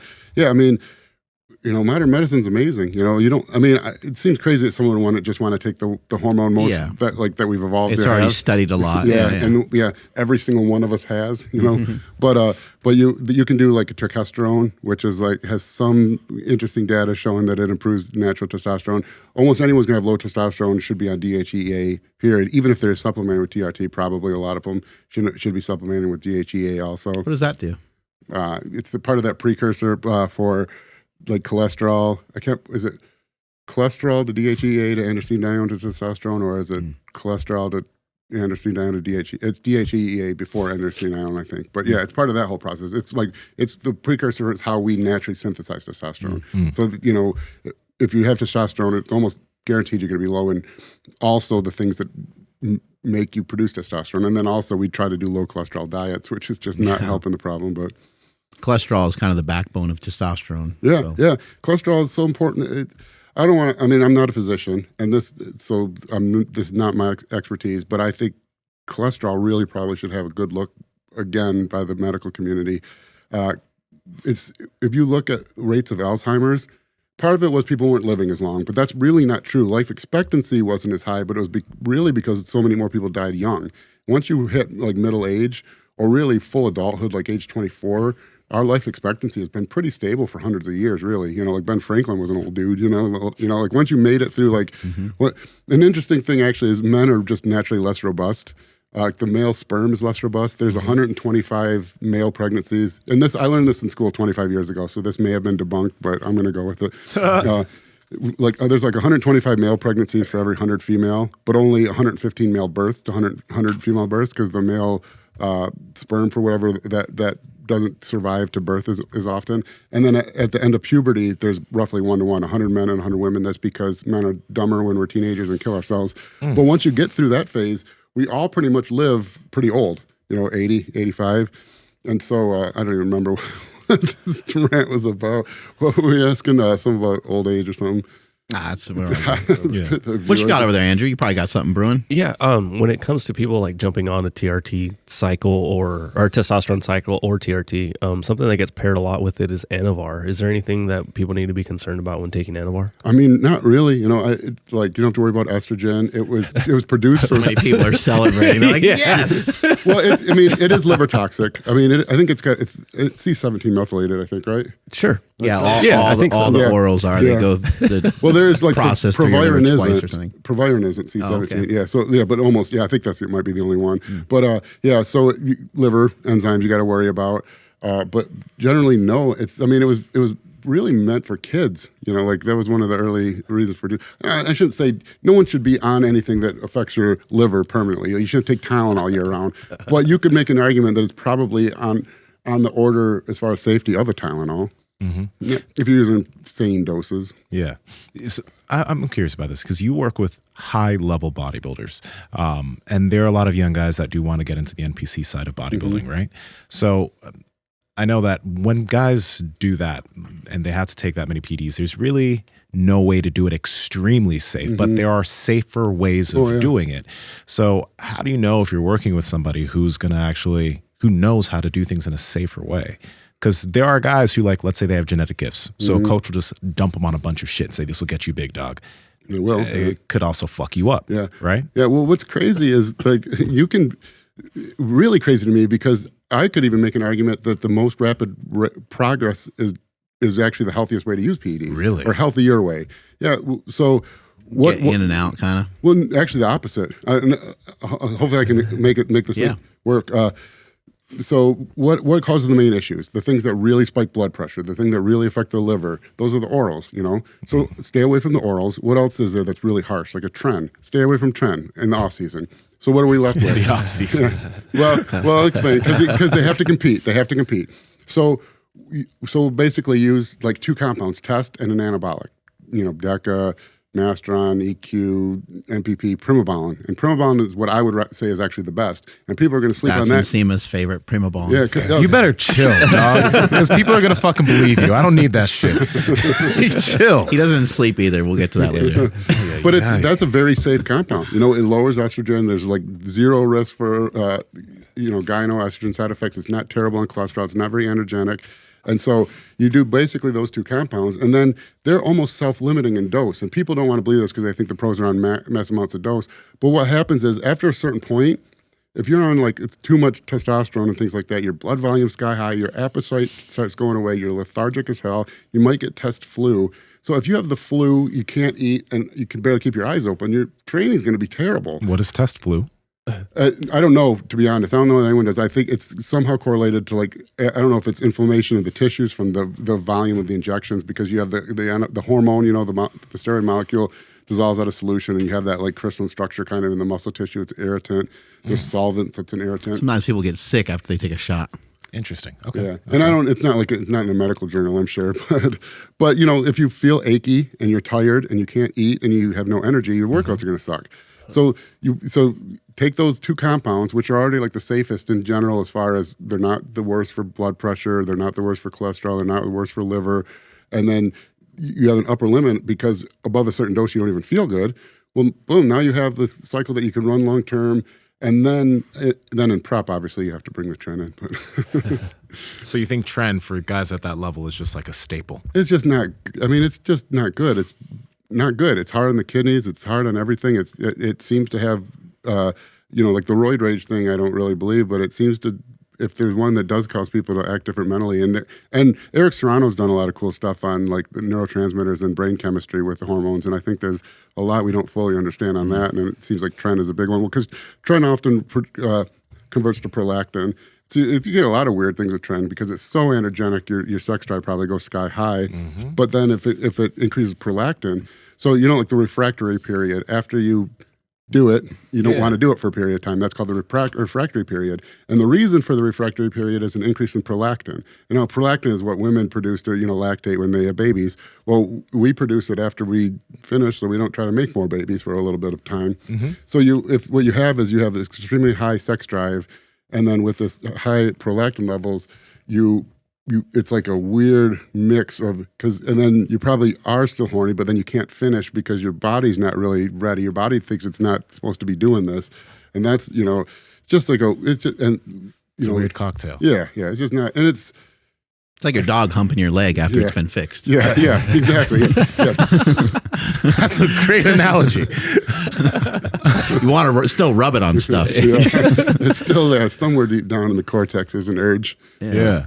Yeah, so I just think it's a terrible compound. But some of these compounds might be part of the game if you're professional bodybuilder. Yeah, and that's the frustrating thing is there's only so much you can do, you know. But if you're smart in the off season, you should be able to enter every contest prep with normal blood work for the most part, not elevated blood pressure. And the blood pressure is key, and tren raises blood pressure too. But blood pressure is really the key because that's what kills bodybuilders. Their kidneys and then heart. And what happens is you know, if your blood pressure increases, obviously you have a garden hose and now it's pumping blood at a higher pressure.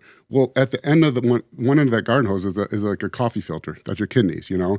If I have a nice slow flow through there, that coffee filter is going to catch all the gunk and let the water pass through, no problem. If I start blasting like a fire hose of pressure onto that, it's going to start ripping that coffee filter apart, you know, and that's damaging the kidneys. And that's what happens. And that one ends up happening is those toxins don't get filtered out. Your kidneys aren't filtering urine as well. Your blood volume increases even more. Your blood pressure increases even more. Your heart has to pump against that. You know, and the way the heart works is, you know, it's this cavity, left ventricle. The muscle grows inside the cavity. So as your heart's working against a bigger weight, it's building muscle, and that cavity is getting smaller. The heart rate increases faster. You know, blood pressure increases even more, and eventually it goes into what's called like a dilated cardiomyopathy. The heart just starts dilating, all that back pressure, you know, and it's trying to basically save itself any way it can. And then you get really rapid fluid accumulation, pitting edema in your lower legs, and eventually it ends in pulmonary edema, which if you notice, like how many times has a bodybuilder died and you heard, I just talked to him, he said he was getting over pneumonia. I just talked to him, he said he had some chest cold, but he thought he was getting over it, he was feeling better.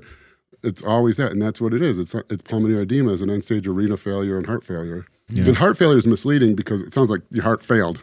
Heart failure, you know, like I was in heart failure after the plane ride out here. You know, my ankles were a little watery. That's just because for a period of time it wasn't able to keep up with the circulatory demands, and there's excess fluid accumulation. You know, you go to an all-you-can-eat China buffet, you're in heart failure for a little bit afterwards. You're all bloated. But when it never goes away, that, you know, congested heart failure, that's when it starts getting bad. And the end stage of that is pulmonary edema and death. Kind of curious about this because, like, obviously we've heard of some of these bodybuilders that have been dying, right? But there are a lot of guys who, like you mentioned, not every guy who takes PEDs is doing it so he can be on a bodybuilding stage. He's doing it because, like, he wants to be big and he wants to train hard in the gym. And some of these guys are now approaching their 40s, mid-40s, 50s, and we've already talked about getting blood work. But for some of these dudes that are just casuals and weekend warriors using PEDs and trying to train to get big, is there a reason for them to try to downsize? Like what? Because, like, it seems like if this is happening to some of these high-level bodybuilders, it's gonna be happening to some gen pop who are just casually doing this shit. So what do they need to be paying attention to so they don't end up in the same situation? For sure, blood pressure, but that's going to show itself in blood work early on as elevated creatinine levels and reduced kidney function, reduced glomerular filtration rate, GFR. That's really it. I mean, because if your liver enzymes get really out of whack, you can just take a liver supplement, stop taking anything that's raising your liver enzymes, stop working out, and it'll come back down. But you can't. Your heart and kidneys really don't. That's it. Just blood pressure. Just keep your blood pressure under control. And I think, like, the medical communities realize that. Obviously they're the medical community, but when I was first learning about blood pressure, like, I don't know, my mom was a nurse, so I remember being young and I remember hearing like 150 over 95 was high, you know. Then I remember, I think when I was in college, we learned like 145 over 90 was what the numbers were, you know, and then it was like 140 over 85, and now they're saying you don't really want it over 135 over 80. They keep lowering it because we're really seeing, like, and it makes sense. I mean, you can reason it through. Picture any 98-year-old person you've ever met in your life. Do they look like a big, huge dude with high blood pressure? No, it's probably like your old grandma who probably had low blood, probably can't stand up too fast or she'll pass out. Yeah, and the one of the issues with the blood pressure, especially for guys that take PEDs, is that their red blood cell count is high. So the blood is a little thicker and it's harder to push through. Yeah, and then the risk of, blood clotting. And so the more red blood cells you have, the higher risk of clotting you have. And so what happens is if you have, like, plaque buildup in an artery, like going to your heart, coronary artery, it might still allow blood flow through. But if you have really thick blood and a tiny little clot that's floating around, and it might be enough to get stuck there, and then boom, that causes the heart attack. So that's really, it's like, you can get your red blood cells down by taking, like, nattokinase or giving blood, and everyone really should keep that in a normal range. But if you're on true TRT, it's less likely that you're going to be like outrageously high for red blood cell count. So you say true. When you say true TRT, you're not meaning like you're not on a high dose of TRT. Yeah, it's I'm meaning you're working with like Merrick Health, like a physician, and they're keeping you in the optimal range of testosterone. To kind of piggyback off of his question, do you think that people should maybe pay attention to like their body weight? Like maybe like what do they used to weigh? Like what's their normal like fighting weight? And if you're 60 pounds, heavier than you used to be, then maybe you should like try to split the difference at least on that. Yeah, one. for sure. And that goes back to like we were talking about earlier. What does health mean? Because what's healthy when you're 22 is probably like, I want to play sports, I want to do pickup basketball, I want to be strong, I want to have sex. It's a different health than when you're 58, because now it's like you're 58, you're thinking back like, geez, I remember 7th grade. That was 40 years ago. In 40 years, I'll be long gone. I'm really getting to, I'm closer then than I want to accept. And at that point, you have to think, okay, health for me now might not be, I'm still trying to have sex, but not quite as much. So I don't need to be quite, I'm not like the pickup basketball is less often these days. I'm not trying to go rock climbing. I'm not trying to, get in a fight, or I don't have to, so maybe the need to be muscular, my version of health at that point is now the realization of in 20 years, I'm probably right knocking on the door. And 20 years ago, I was a 38-year-old man. That wasn't very long ago. I need to start, my definition of health changes. And I think that's, I don't hate the word health, but I hate the fact that, because what health means is different for every person, and it's different for the same person. The longer moving you go. target. Yeah. Because if you define health as just how long you live, then just starve yourself as close as you can to not dying without dying.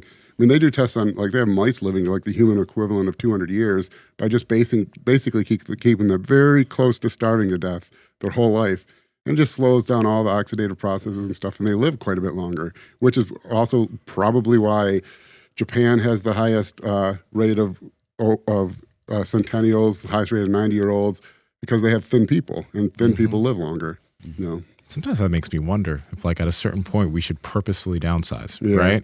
Because, like, everything feels good for me now. I'm 260, right? But in 10 years, 15 years, should I, if I'm not actually dropping weight, because sarcopenia is something that happens, right? Muscle loss happens. Should I purposefully just drop a little bit of weight so I could live a little bit longer? Is that something you think people should take into account, even if they're not on PEDs too? Yeah. Absolutely. And like you said, muscle loss already occurs. So if your weight isn't decreasing, it's not only are you weighing more than you should, but now it's not increasing good weight fat, either. Yeah.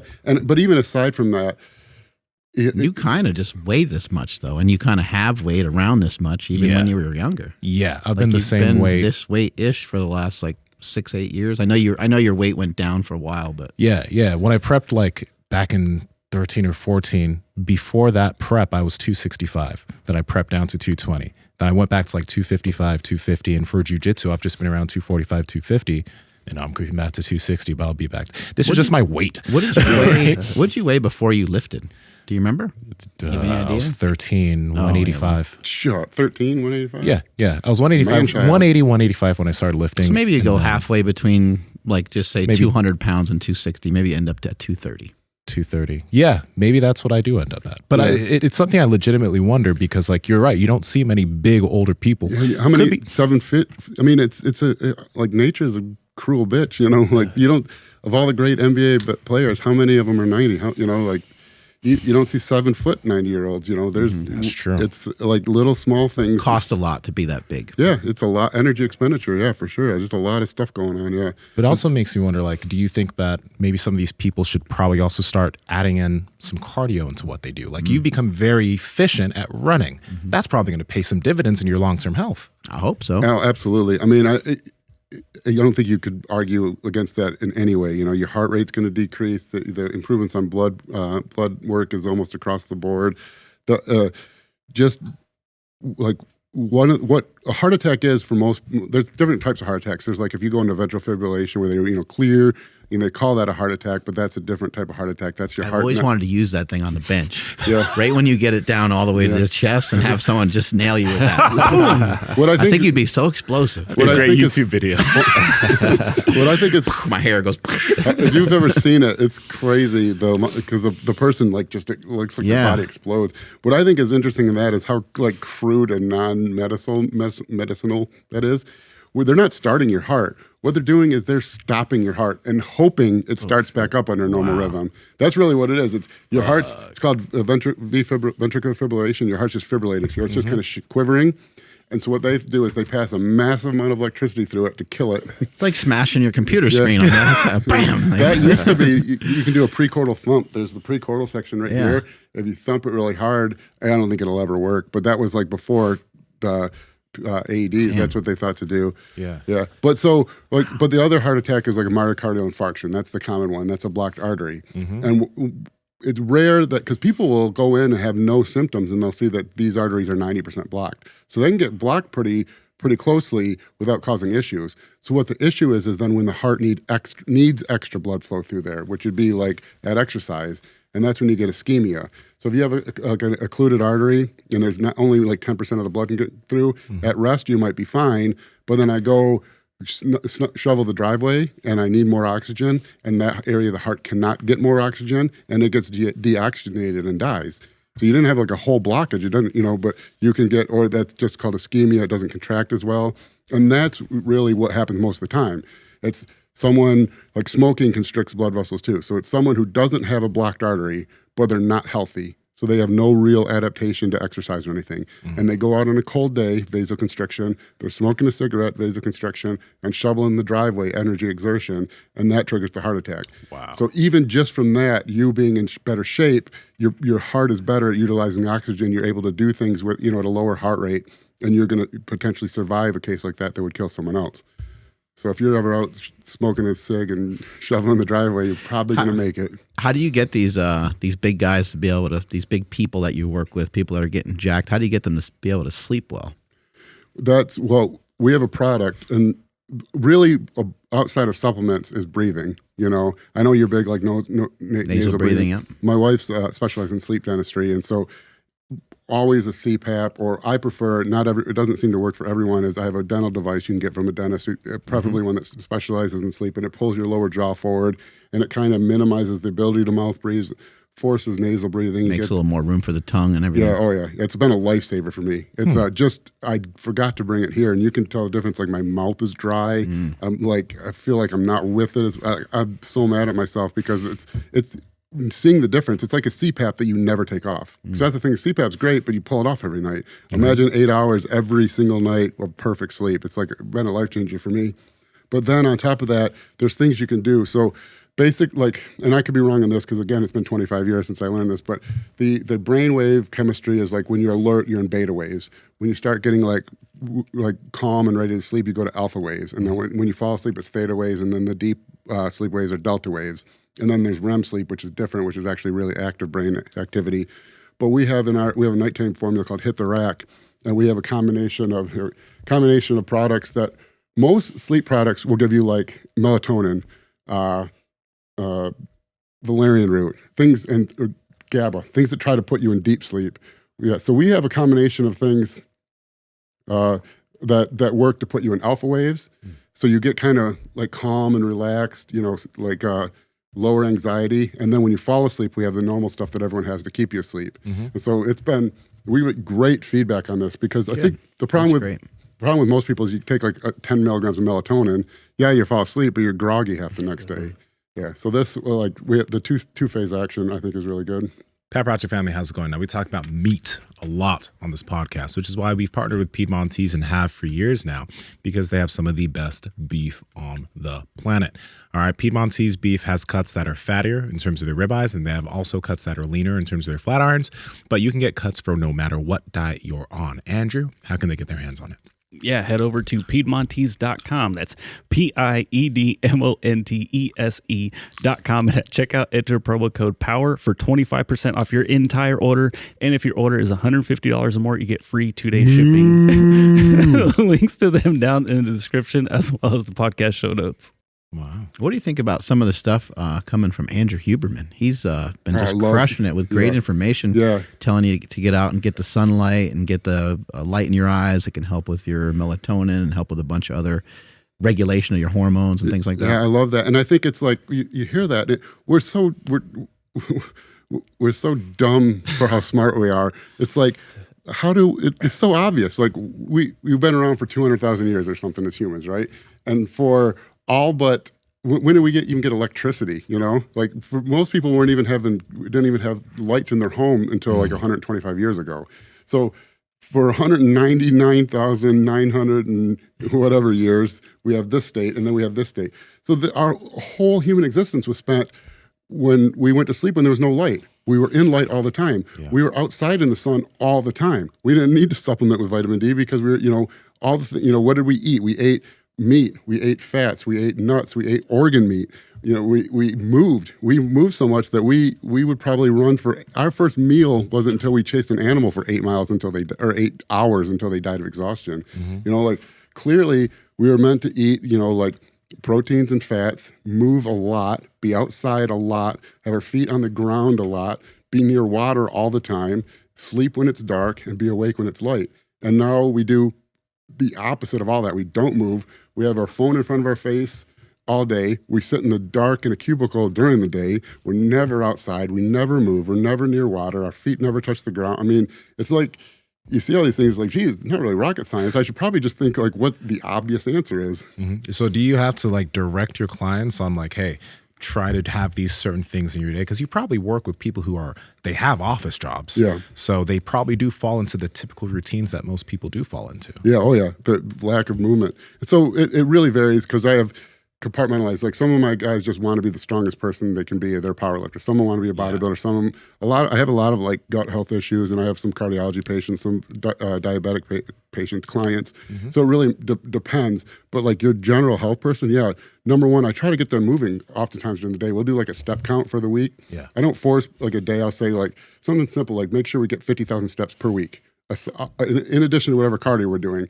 So if you get towards the end of the week and you're not going to hit 50,000 steps, then walk extra to force it, and then as we go further, it might be 70,000 steps or whatever, and I'll say, like so many and Stan Efferding's been doing this, so many digestive problems could be helped just by moving more, like walk after you eat. And I have people do that like after a bodybuilding contest when they get really bloated. Yeah. All I have them do is just walk for a few minutes after each meal, or take 2 or 3 10-minute walks at some point during the day. Just move, because it makes sense. We're our heart pumps blood away from the heart. Obviously, what pumps it back to the heart? Nothing. How does it get back to the heart? Well, it has to get back there some way. So picture the blood in my calf muscles right now. How does it get back to the heart? There's blood vessels like this, but gravity's pulling it down. Well, there's valves in all the way up the veins. And so when I walk, my calf contracts, it squishes those blood vessels, squirts the blood up past the next valve, past the next valve. If you're sitting in a chair all day, what am I doing? My legs, those blood vessels are compressed all day, and gravity's just pulling the water in my ankles. Nothing's pushing it back up. Yeah. If I don't get up and move, I'm not recirculating that blood. I'm going to hold water down there. My electrolyte balance is going to get off. I'm more prone to cramping. When I do eventually lay down, like at night, say if I've been working all day and I go right to the bed, now I'm laying flat where there isn't, that gravity gets reversed. All that blood now gets forced through the heart system, and it's like an overload on the heart. And that's actually like when you're in congestive heart failure, you can even die from that. Yeah, that's great information. I think some of the obvious stuff is some of the more powerful stuff. I think we go from a temperature-controlled house to a temperature-controlled car to a temperature-controlled coffee shop to a temperature-controlled workspace. And a lot of times in a workspace or in an office, sometimes people get all excited and they're like, oh, this is so great. You have such big windows. I can see outside. But God forbid anybody actually go outside. Yeah, the temperature control is like amazing. Like think how intolerant we are to heat and cold. Oh, if your AC doesn't work for one day in your car or something, we are like your house to a degree. Imagine humans for centuries. Why is it so hot in here still? You can't wait 5 minutes or 3 minutes for it to cool down. Well, and that's like your dog goes outside. They don't put on a coat. They have active brown adipose tissue, and we probably had a much more active brown adipose tissue system than we do. We don't need it now because I set the temperature to the degree 99% of my life. And somebody else walks by and changes it. Yeah, my kids got to. Andrew, you got anything else? Nsima, you got anything else? I wanted to ask about, sorry if I missed it, but like cardio that you recommend for people for dropping fat? Not necessarily because you just mentioned walking, which is good for everybody, but some of your athletes, like what do you recommend? Well, in general, I recommend HIIT actually, but I do it a different way. I don't do like 15. My guys aren't running sprints; they're not athletes. Most of my clients are, but I have most people do the same type of HIIT. So what I'm thinking is, we need to perform in the gym. And what's like the hardest set in the gym? Like a high rep set of squats, a set of 20 on squats, or like a set of 12 on deadlifts. You don't do them very often, but when you do them, you don't want your lungs to be the failure point. Yeah. So I have people do 1 minute hard, 1 minute light. And it's kind of self-deciding how hard you push, because you have to work hard for that minute, but it can't be so hard that you can't recover in the next minute. Yeah. But then what that does is then it makes training, we can just focus on training. We know no matter what we're doing, our muscles are the failure point, not our lungs. It increases appetite. You get a little bit of EPOC, elevated post-exercise oxygen consumption, but that's probably on the order of like a few tens of calories a day. So not really much, but you get it. It's better than nothing. And then it also allows us to get basically, I have people do like 12 minutes of that kind of as standard 3 or 4 times a week. And that's replacing 20 minutes of pretty decently hard cardio. You get to do it in, 55% of the time, and you're only really doing 6 hard minutes. They suck, because you're talking like level 12 or 13, or for me, like on the step mill, which, for someone in shape, that's probably not much. But for me, I feel like I'm dying. I drop down to like level 2 or 3 for the next minute and go back and forth like that. And it improves everything. Your appetite improves, your body fat levels stay a little bit lower. You can eat more calories now. You can eat, so you have more nutrients passing through the body to build muscle or whatever. Yeah. So yeah, and obviously you're healthier. That's a good way of regulating it, because like that minute, you can only go so hard. If you have 15 seconds, you can go balls to the wall, or even 10 seconds, right? But that minute puts a governor on how hard you're going to go, so they can actually maintain that. Yeah, for me, I don't want to say running especially, but the running for what it does as far as what your heart rate is, what your calorie count is really good cardio for all overall health. But you're not going to get bodybuilders to run, and this is about as close as I can get to getting them similar to what running would do. I know you mentioned that you have them pay attention to their blood pressure, which makes a lot of sense. Some of you guys are probably tracking their sleep. Do you have them pay attention to their resting heart rate and any of that type of stuff? Resting heart rate sometimes, but not that. I thought you were going to say sleep. I have interesting thoughts on sleep. Almost every really strong guy or bodybuilder I knew slept terribly. So I think there's really not as much correlation. And I would argue probably every world record ever set was done on probably not a good night's sleep because you were stressed the night before, So you think that just like these big athletes in general, their sleep's going to be kind of shit? I think it is. And I don't think it's like good or bad. I just think it doesn't impact things as much as we probably think it would. I don't think, like it's probably individually based. Yeah, but I think like if you sleep less than you want to, I don't think it's going to slow your rate of muscle growth. I mean, and I keep because that's where my brain goes, because most of my clients, that's what their worry is. It's depending on what your definition of health is, things matter a lot. Obviously, not sleeping is not good. It increases your risk of a heart attack, all types of cardiovascular issues.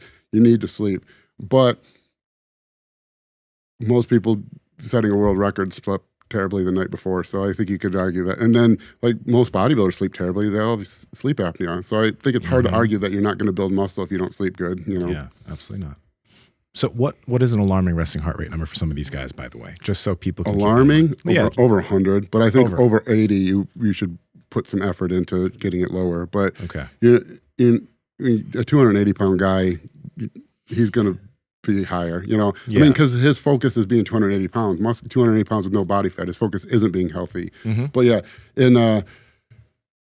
for like a person who wants to be healthy, under 80 for sure. Yes. And I think that's, that's not even, because even lower than that would be better. But I think one thing people do is they make health seem so daunting. It's like here is where healthy is, it's like, well, you're down here. This is healthier than here, Yeah. So if your resting heart rate's 108, I would like you being under 70 if we could, but maybe even under 60, but you're not going to get there if you're 108. So, but under 80 is something anyone can really attain with, getting their weight down, getting their blood pressure down, and some form of cardiovascular activity. Gotcha. We didn't really talk much about training, but when you are working with some of these guys, I'm just kind of curious, I know you probably pay attention to frequency per body part, et cetera, but like if somebody wants to, let's say they want to get bigger, do you think they need to focus much on the big three? This is something that we've been talking to people that focus on bodybuilding a lot with. Do you think that they need to squat, bench, deadlift? Well, yes and no. I think there's a couple things. I think it's a definitional problem also, like healthy. Because if you want the scale to move, you got to build like getting my biceps bigger is not going to make the scale move. Yeah. So if I want to be an offensive lineman and I need to carry a lot of lean body mass, yes, the chest, back, and legs are where most of the lean body mass is. Adding an extra 3 ounces to my triceps is going to look good, but it's not going to make me bigger. But if you're a bodybuilder bigger, then yeah, big arms are very important. So it's like you kind of really got to define it. But then also I think a tricky one is look at power lifters versus bodybuilders' legs, and almost bodybuilders always much bigger legs. Yes. And so you have to think what's going on. So squatting, as far as getting bigger, meaning I need to see the scale heavier, is probably really good because it probably works more muscle groups than any other movement. So the potential for stimulating muscle protein synthesis across the greatest number of muscle groups is probably highest in squat or a deadlift. Yeah. But if I want really big quads, is squat the best movement? Because I know for myself, I can increase my squat pretty quickly by just widening my stance, putting the bar lower on my back, sitting my hips back further, putting on knee reps, putting on all things that take some of the load off my quads.